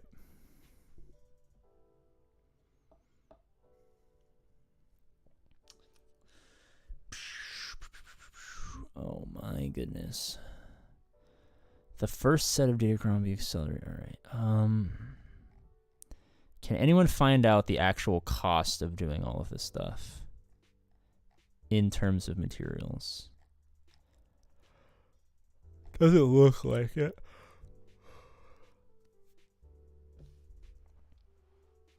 BRB got to roll a 7 to use the bathroom. Unfortunately, you mainly get Datacron. I know where you get them. I'm just saying, like, how many are you going to get?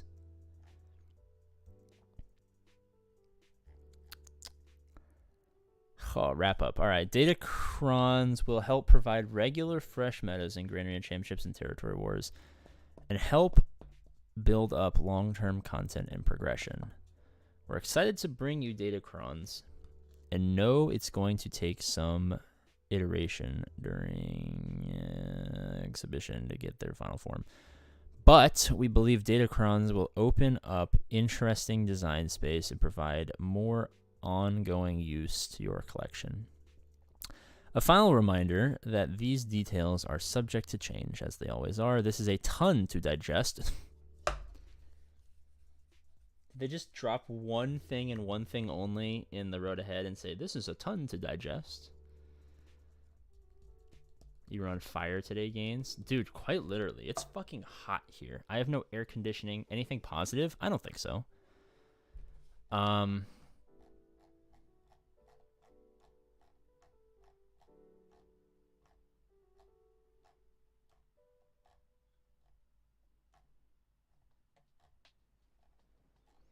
The Inquisitor kind of looks like Johnny Depp. Is that positive? So here's the thing. It's like, this is an interesting idea. And let's just take a massive leap of faith, Assassin's Creed into a bale of hay, and say that this is easily interacted with, free to play. See, all of the problems are not with... Oh my god, all right. What am I trying to say? The problems are not with the stuff that's in the post, right? The reason why this is dumb is not because of any of the stuff in the road ahead. It's all of the stuff that's already in the game that ruins Datacrons. It's Conquest being gated at 4 mil. It's Conquest characters, you know. It's Conquest being gated at 4 mil. It's bad matchmaking. It's gambling mechanics. It's like, this is a good idea. It is not a good idea with what the game looks like right now. If they make some fundamental changes to GAC and Conquest, I can see this being a fantastic idea. Right? If they change the arbitrary gate in Conquest and change the matchmaking to be less unfair to people who don't spend money, this could be an amazing thing for the game. But I don't know if they're going to do that.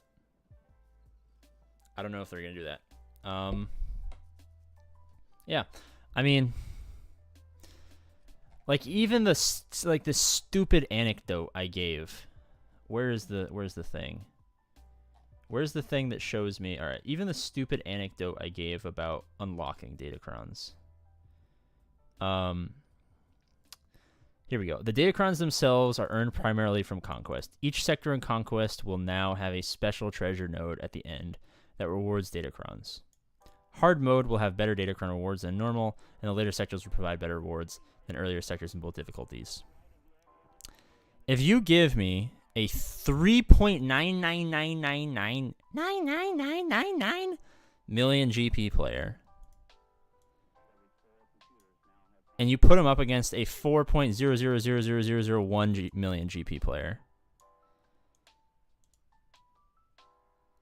the 4 million GP player has a massive advantage because he's getting more materials and better Datacron rewards across the entire board. There is no significant difference in these accounts whatsoever other than the arbitrary gate of 4 million GP, which Capital Games needs to completely get rid of. Because there are plenty of 2 million GP accounts that can do Hard Conquest and get way more rewards from the stuff that they can do in Hard Conquest than the stuff that they can do in normal Conquest. Those 2 million GP players can get more rewards getting 1 or 2 crates in Hard Conquest than they can red crating normal Conquest. It's such a pointless money-grabbing gate. Like, I hate to go back to Diablo because I fucking started the second channel and now all that I think about is Diablo when I'm not doing Swigo stuff, right? It's taking up too much of my time, to be honest. There's a problem in Diablo where no matter how much you... So Diablo is a grindy game. Theoretically, the more you play, the more gear, the more stuff you get, the better you are. So you're incentivized to play, or spend so you don't have to play. So you can pay to substitute the 20-hour gigablasting that you have to do in Diablo. But in Diablo Immortal, the new Diablo game, you lose experience gain and other stuff if you hit a certain point. So you can whale past this arbitrary wall that you cannot grind past. It doesn't matter if you play 20 hours, 24 hours. If you play 48 hours straight, you cannot get past this invisible wall. So that means no matter how good you are at the game, no matter how much time you are willing to commit to the game, you cannot progress past this wall until I'll leave all of the World Paragon and Diablo terms because most of you guys probably don't play, right? You can't get past this wall unless you spend. That's all that Conquest is. Conquest is an invisible wall that is only there to keep people who don't spend money back. It's the only thing that it exists for. Like, I see, like, the 1% brain functionality where they're like, we don't want players to accidentally get into a conquest that they're not ready for, and then they don't have fun, because, like, give us a warning. Like, this is tuned for this amount of GP. You're going to get absolutely dog-watered if you go in. But most players who've played at least one conquest know the difficulty of conquest. The only purpose that serves is to prevent people from progressing faster without spending money. And it's the most ridiculously small, easily fixed, easily changed mechanic in the entire game, and I don't know why they haven't changed it.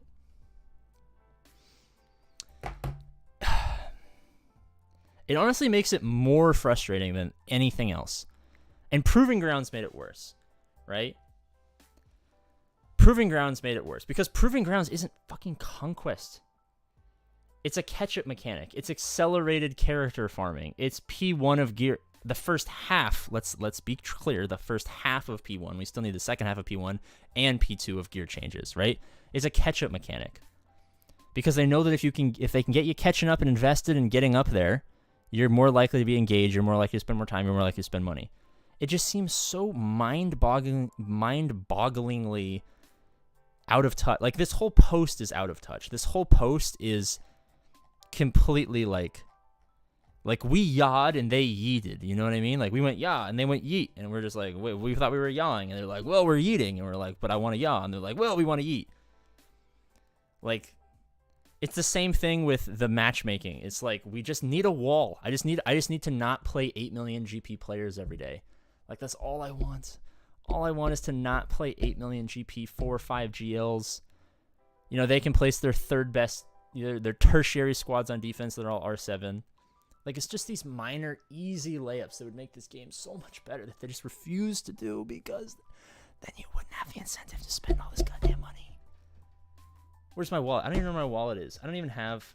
I'm going to pop a 5 cum. I'm popping a 5 cum because I need... What does this give me? This gives me something. It gives me mental focus and reaction time. The datacrons are a good idea. The datacrons are a good idea. They're going to make GAC more interesting and more fun. The problem is they will not port well with most players. Most players will not be able to realize or participate in the good side of datacrons. Because there are two people at CG. One person who came up with this idea, who's a genius and should be amended for their game-changing and honestly great idea. And then there's the other person who rolled it out, who is like, let's take all those good ideas you have, and let's make it so that we can't do any of the good stuff. Let's take all of the parts of this that would make GAC more fun, exciting, fresh every month. Reward players for their investment. Make teams that aren't good for a certain amount of time so you can have some fun. You can enjoy it. You can make memes. Let's take all of that good stuff. And when they yaw, we're going to yeet. I don't get it. I don't get it. I don't get it. 5 cum grants 15% counter chance and 25% critical chance. Good idea, bad execution. That's what I'm saying, man.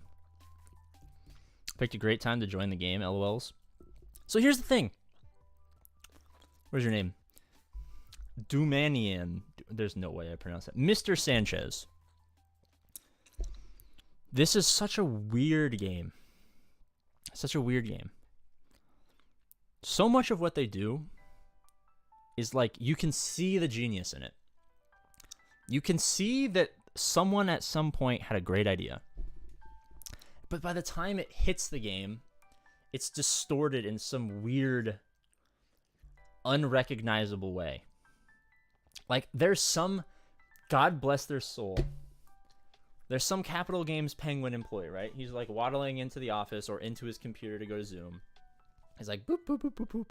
Hey, I have this great idea for mods. I have this great idea for relics. I have this great idea for GAC changes. I have this great idea for datacrons. And he's like, here's my great idea. And then everyone's like, oh my god, that's such a great idea. That's such a great idea. That's such a great idea. And then there's the other guy who comes in from the side and he's like, ha, that was such a great idea, but fuck you, we're gonna make it work. Bop, bop, bop, bop, bop.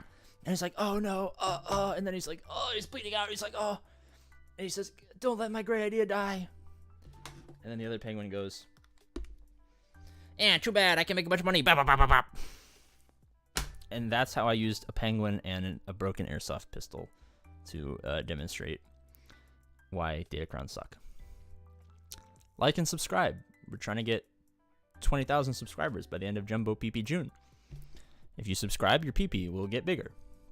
If you like, it will do absolutely nothing, but the number will be bigger and I will be happier. And if you comment, I will read it. And then, honestly, I will read one bad comment and then get depressed, and I won't reply to any of them because I'm sad. But subscribe.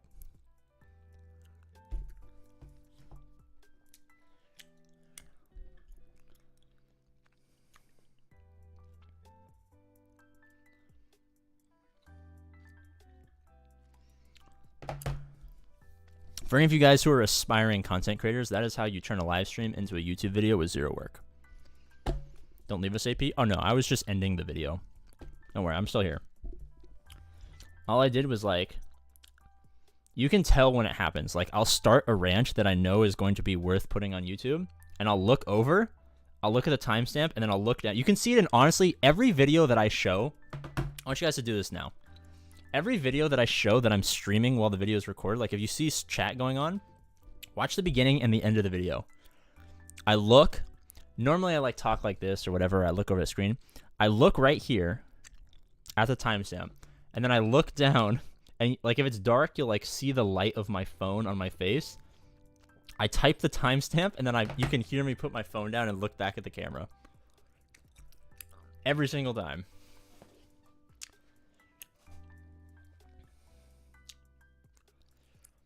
Can someone give me the TLDR to someone like me who's never played this game before? What the problem is with this? Look this way. What's up, Vanceal? I'm gonna go grab my phone charger real quick. 1 second.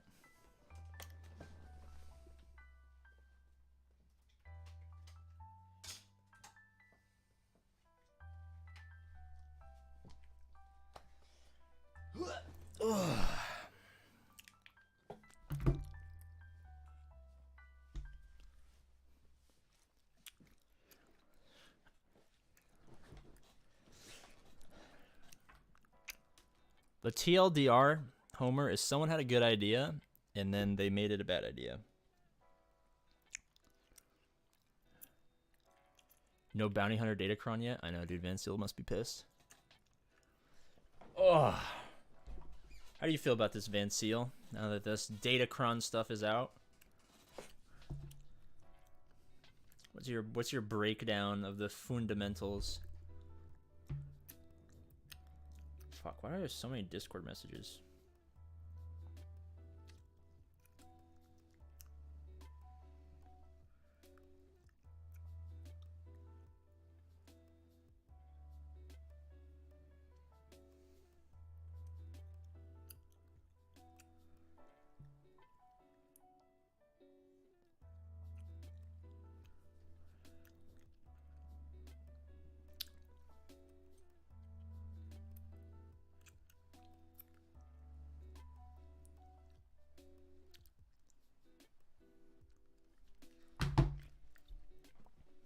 I love Datacrons, haha, super pumped. What's the Discord, if I may ask? My Discord is in the link of all of my streams and videos. Just click the little arrow button that opens the Discord, scroll down like 1 second, and it's right there. Fucking Carbontage will end my life. Road Ahead 2019 versus Road Ahead 2022. The good news is that since most of the bonuses won't affect my good characters, I don't have to worry in the first wave, and I can spend the time just playing around. Yep.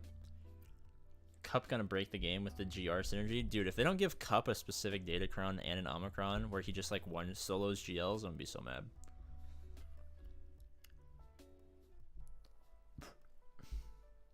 Why is B1 an attacker? Gearing up Seps right now and trying to figure out how they work. B1 assists a lot and does a lot of damage. He should really be like a healer, but yeah, he's pretty cool. I've never seen so many words that meant so little. Did you not watch the last? What was?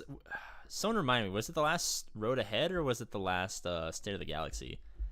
Where like the entire video, the entire post was just defining what the meta was or how good characters were.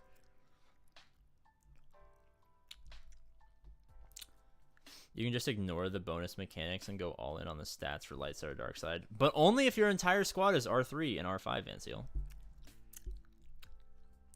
Vanceal, I have a great question for you. This is a question I want to ask you. I'm probably going to do a video with Arnold tomorrow or the next day. Talking about this. But I'm going to ask you first. Right?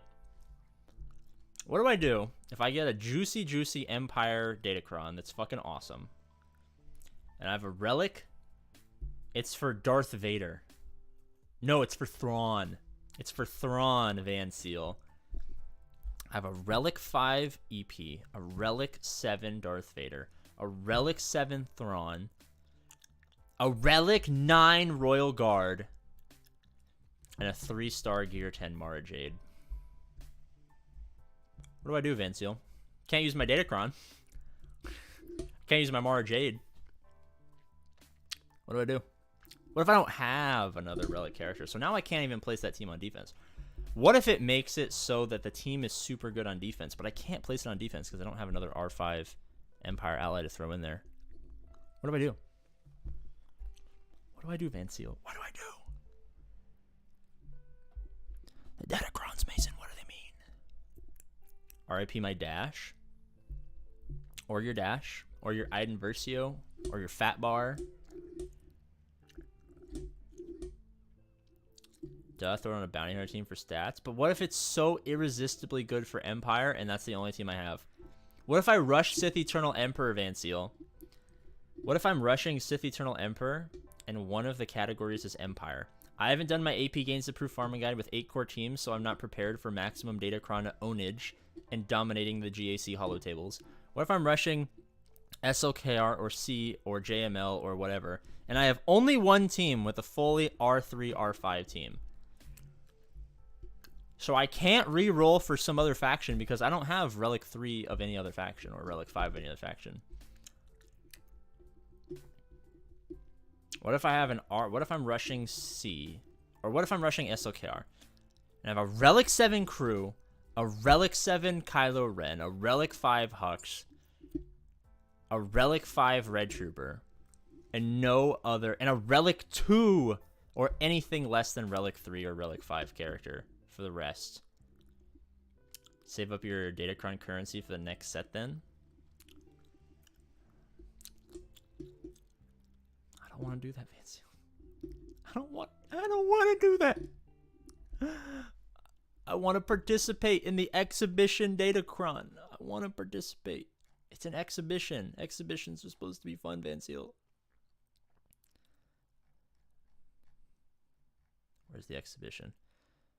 I want to participate in the exhibition, Van Seal. You're telling me I have to wait an entire month? I have to wait an entire month? I can't participate in the exhibition?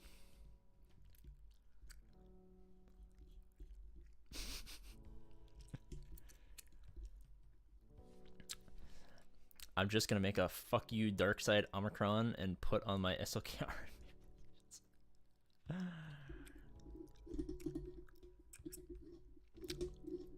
Like I can gear up anything without the Carbonis. Luckily the Inquisitorius is super popular, that's true. What teams can you solo with Malik? Padme. Yeah, you can solo a lot of shit with Malik. I'm just busting your balls, by the way, Van Seal.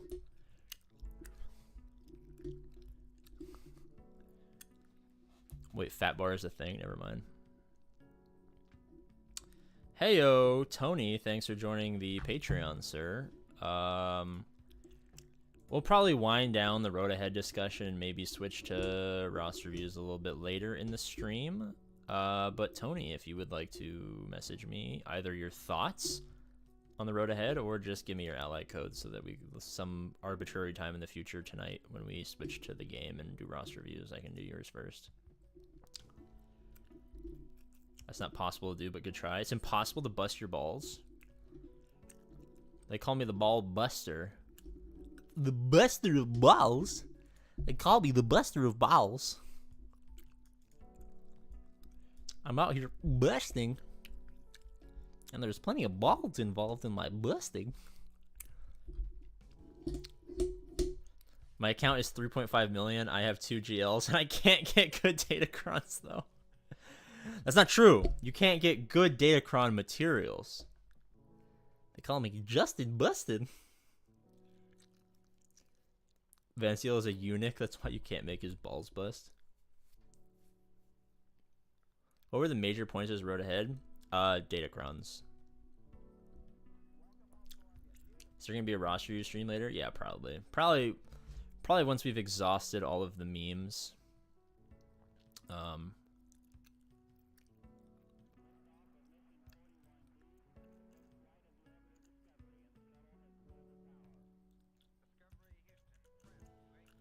Shit.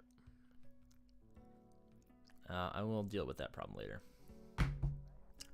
Major points, as in plural points. Alright, here's the thing.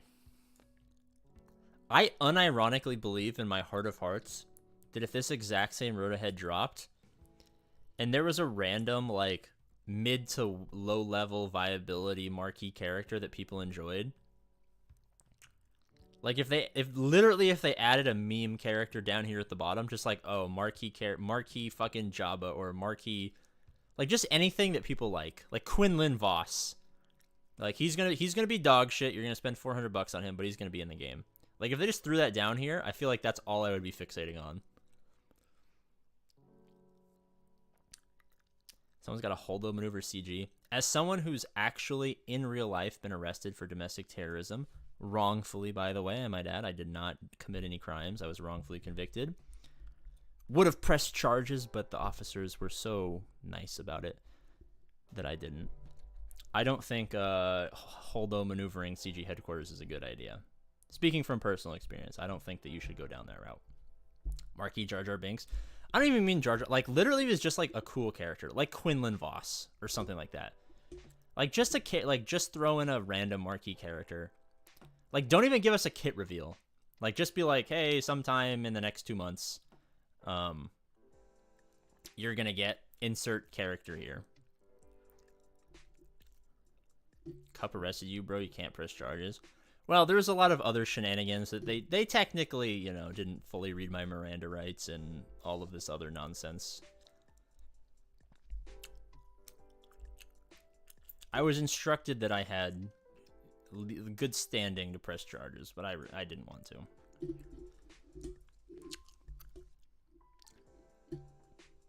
Another Inquisitor? Like even if they announced Riva in here, you know what I mean? Or even if they announced, like, the final tier of the Grand Inquisitor event is going to be Grand Inquisitor just beating the fuck out of Riva over and over and over and over and over again to get revenge, like, I would have been happy. I feel like not announcing a character in an entire road ahead is a little cringe. A little blue-pilled, I might say.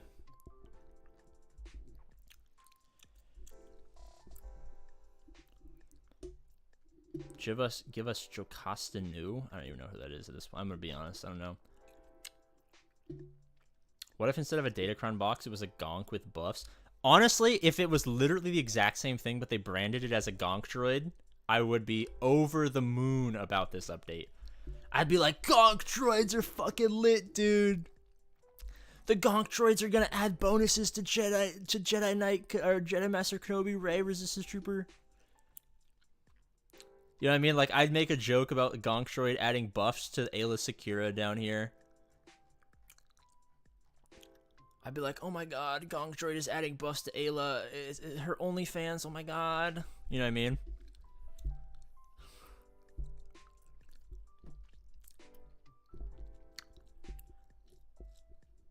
Riva is Lando's dad? I mean, mom. Like...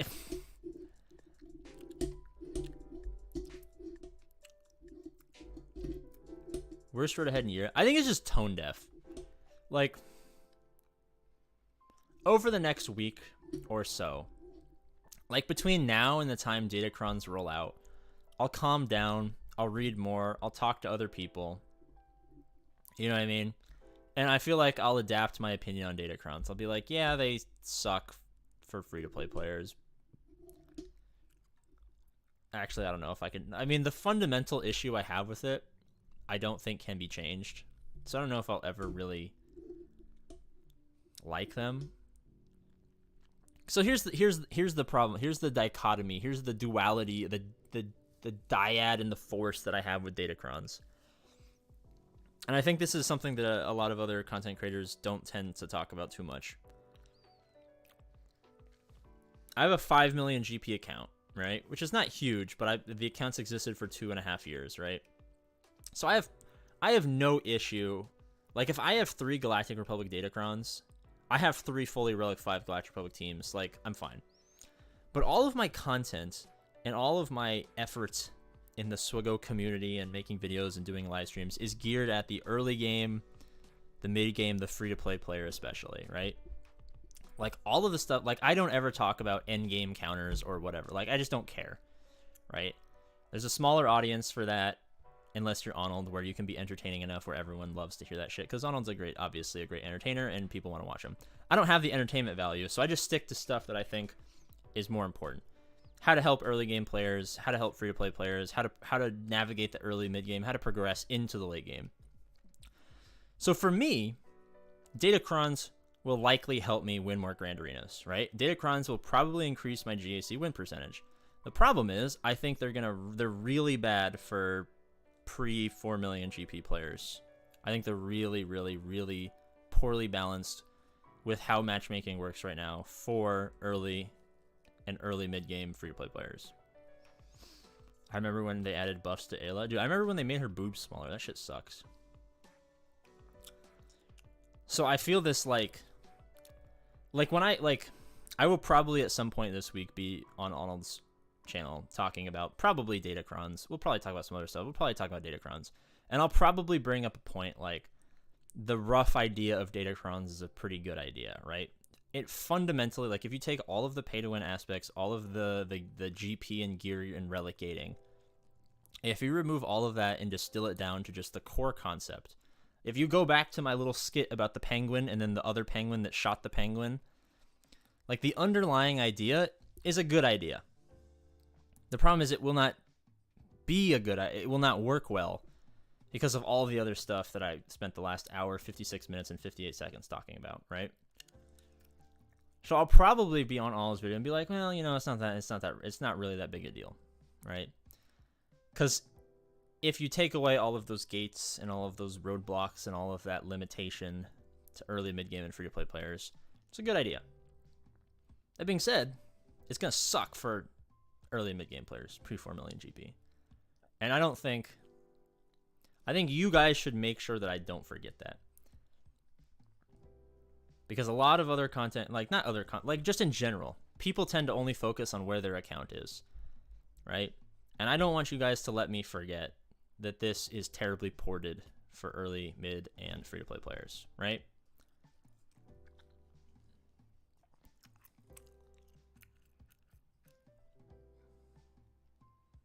Is Rust a GAC tier? It better be. Can you post a 1.5 hour rants? I can't. Yeah, I'm just gonna. This video is not gonna be unlisted. Most of my streams are unlisted once I finish them. This video is just gonna exist on the YouTube channel the second that I end the stream.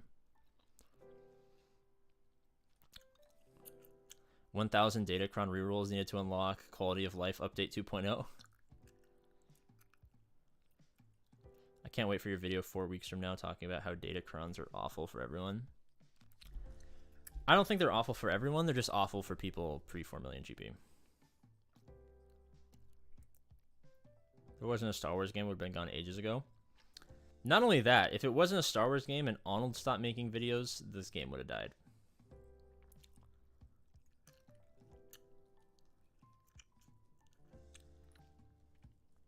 Alright. How scared should I be? Depends on your GP green tips. Didn't they say the resources will be gained from territory wars? They said guild like mine would be getting fucked. So they said there's like 4 ways you get them, right? You get everything primarily in Conquest. So the upgrade and rerolls are hard gated with Conquest hard mode. But everything is primarily gotten in Conquest, with secondary sources being territory wars, daily login calendars, and shipments.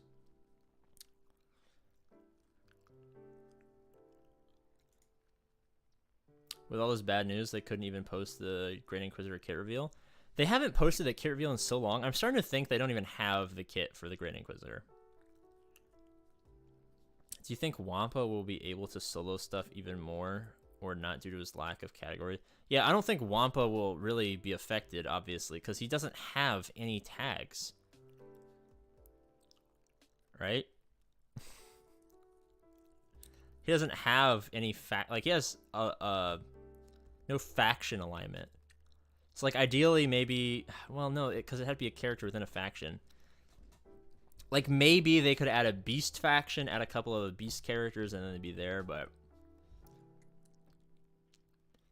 They're waiting to see if he's dead in Kenobi. If he is, they're going to remove him from Swago. I feel like I missed something.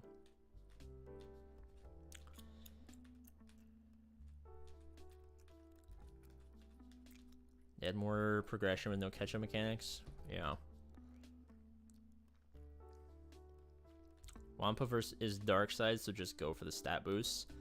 But I feel like all of the main benefit... Like, why would I waste stat boosts on Wampa when he can still solo stuff, when I could make a random character of some faction, like, ridiculous... Like, why would I sacrifice 300% damage increase on GL Ray just to give Wampa, like, 100% more tenacity? He literally can't be dead. No, Grand Inquisitor isn't dead. He got stabbed in the stomach. They have 2 stomachs. He said, there are some things worse than death. So I don't know if they'll show it, but he's going to have, like, he's going to be dead, and the Sith are going to bring him back to life with all that weird... They're going to be like, oh, Darth Vader, in his attempts to bring Padme back to life, tested it out on the Grand Inquisitor and brought him back to life, but then couldn't bring Padme back to life. Oh my god, so sad. So he forgot about Kenobi for the next 8 years, miraculously. Or some, like... Or he's just not dead yet, you know what I mean? Spaceball 1 capital ship coming. You have seen the max stat boost, though. It's insane. It is insane. He was a ghost in a comic, but Vader just let him suffer. Oh, there's comics about him having died or whatever. Basically, you have to wait till 4 mil GP to be competitive in Swago now. I don't think so. I mean, still having a bunch of teams. I think having a wider roster early just got a lot more important. Not to mention the Grand Inquisitor combining Inquisitor's lead. He's not going to do that. That would be fucking ridiculous. If he doesn't do that, it's a big disappointment. That makes no sense. I know that's all we've been talking about, and while I would love that to be the case, there's absolutely no way.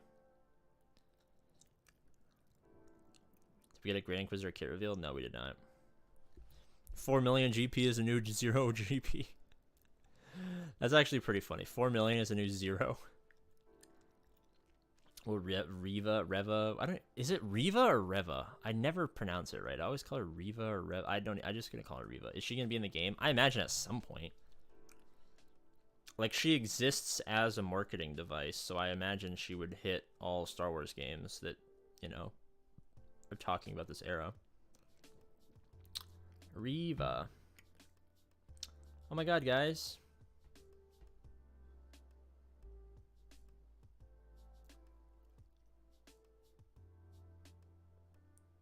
Holy shit, did I just get a job offer? Wait. Sorry, we're pausing the stream.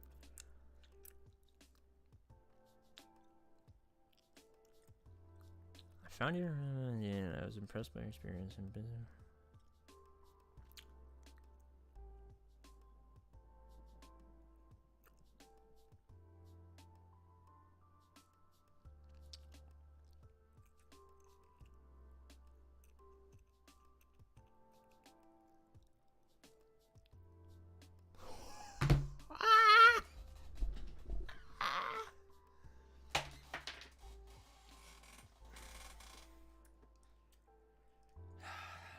And that, ladies and gentlemen, is why we chew 5-cum. Stream is not sponsored by 5-cum, but I want a 5-cum all over my room.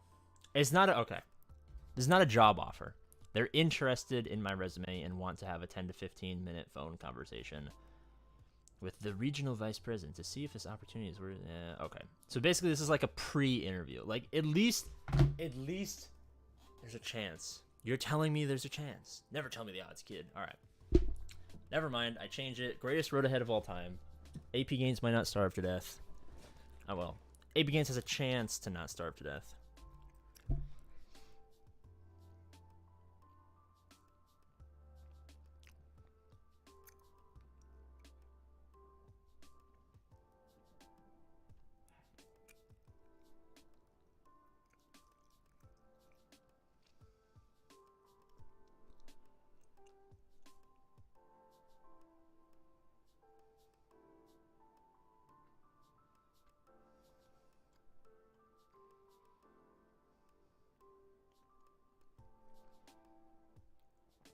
What the fuck? Wait.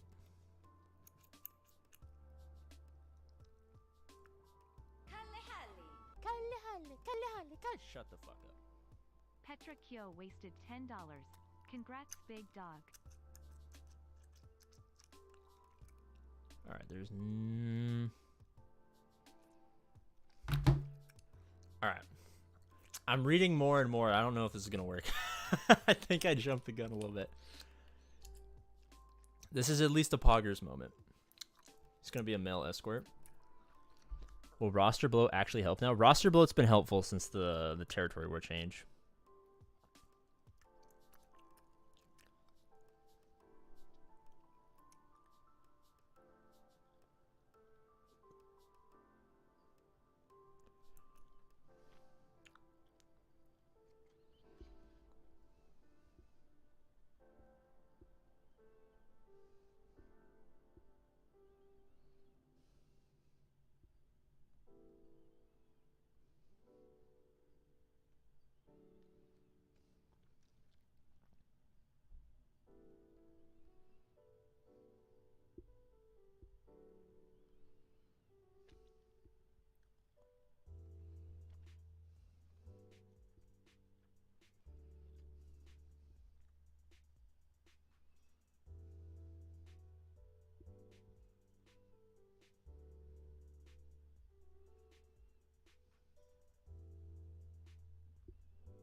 All right. Hot offer in Frisco. Almost. Okay. They're interested in having a conversation that could lead to an interview that could lead to a job. Let's not get ahead of ourselves, but at least this in the months that I have been trying, this is at least the best shot that I've had. This is at least the best opportunity I've had. It's those nails. The nails are dead now. My girlfriend took them off. All right. Have we exhausted all of our possible Datacron conversations? Is there anything AP Gigolo confirmed? Yeah, it's a job as a stripper. Is there anything left that has not been covered about Datacrons? What field is the job in? Basically, it's like a financial data analyst job. Did I miss everything? You missed everything. Go back to the beginning, click on 2x speed and watch the whole thing, and then watch every single ad, and then like and subscribe and sell me your firstborn son so that I can use him on my farm. Now, basically, the entire post was just about Datacrons. They're an alright conceptual idea, but I fear that they are going to be terribly rolled out for early, mid-game, and free-to-play players. Pretty tone-deaf, pretty uninspiring. Basically, if you're sub 4 million GP and you don't have a bunch of teams, you're probably fucked. But maybe at 6, 7, 8 million GP, it might make the game more fun. Can we have multiple Datacrons for each chapter? For each chapter? You mean character? No, you can have one Datacron per squad. Road ahead, change the Datacron ahead. Would you consider yourself a free-to-play player? I have technically spent money, so no. Technically, I've spent money, so I do not consider myself a free-to-play player. In 2020, the only birthday present I got was I bought myself the Hyperdrive bundle and started making a YouTube channel. So after that point, like, No. How do I run multiple, or I don't run them anymore, but have I run multiple free-to-play accounts from 0 to 2 million GP? Yeah, I've done 3 of them in the last 2 years. But all the content I cover is early, mid-game free-to-play. CG with a poor rollout, inconceivable. All right. So here's what's going to happen, boys. I'm going to end the stream. I'm going to upload it as a YouTube video so that everyone who missed it can watch it. I'm going to take a 17-minute break. I'm going to come back in 17 minutes on a new stream, and we'll do roster reviews. But I need to go fill up my water bottle. My mom and sister just got home. I have to say hi, figure out what's for dinner. My mom just got back from visiting my dad at the nursing home, so I have to check in on how he's doing. So I'm going to end this stream. Give me about 17 minutes. I'll aim to be back at the half hour. If it's a little bit longer, I apologize, but I'll definitely 100% be back in the next 20-ish minutes for a roster review stream. So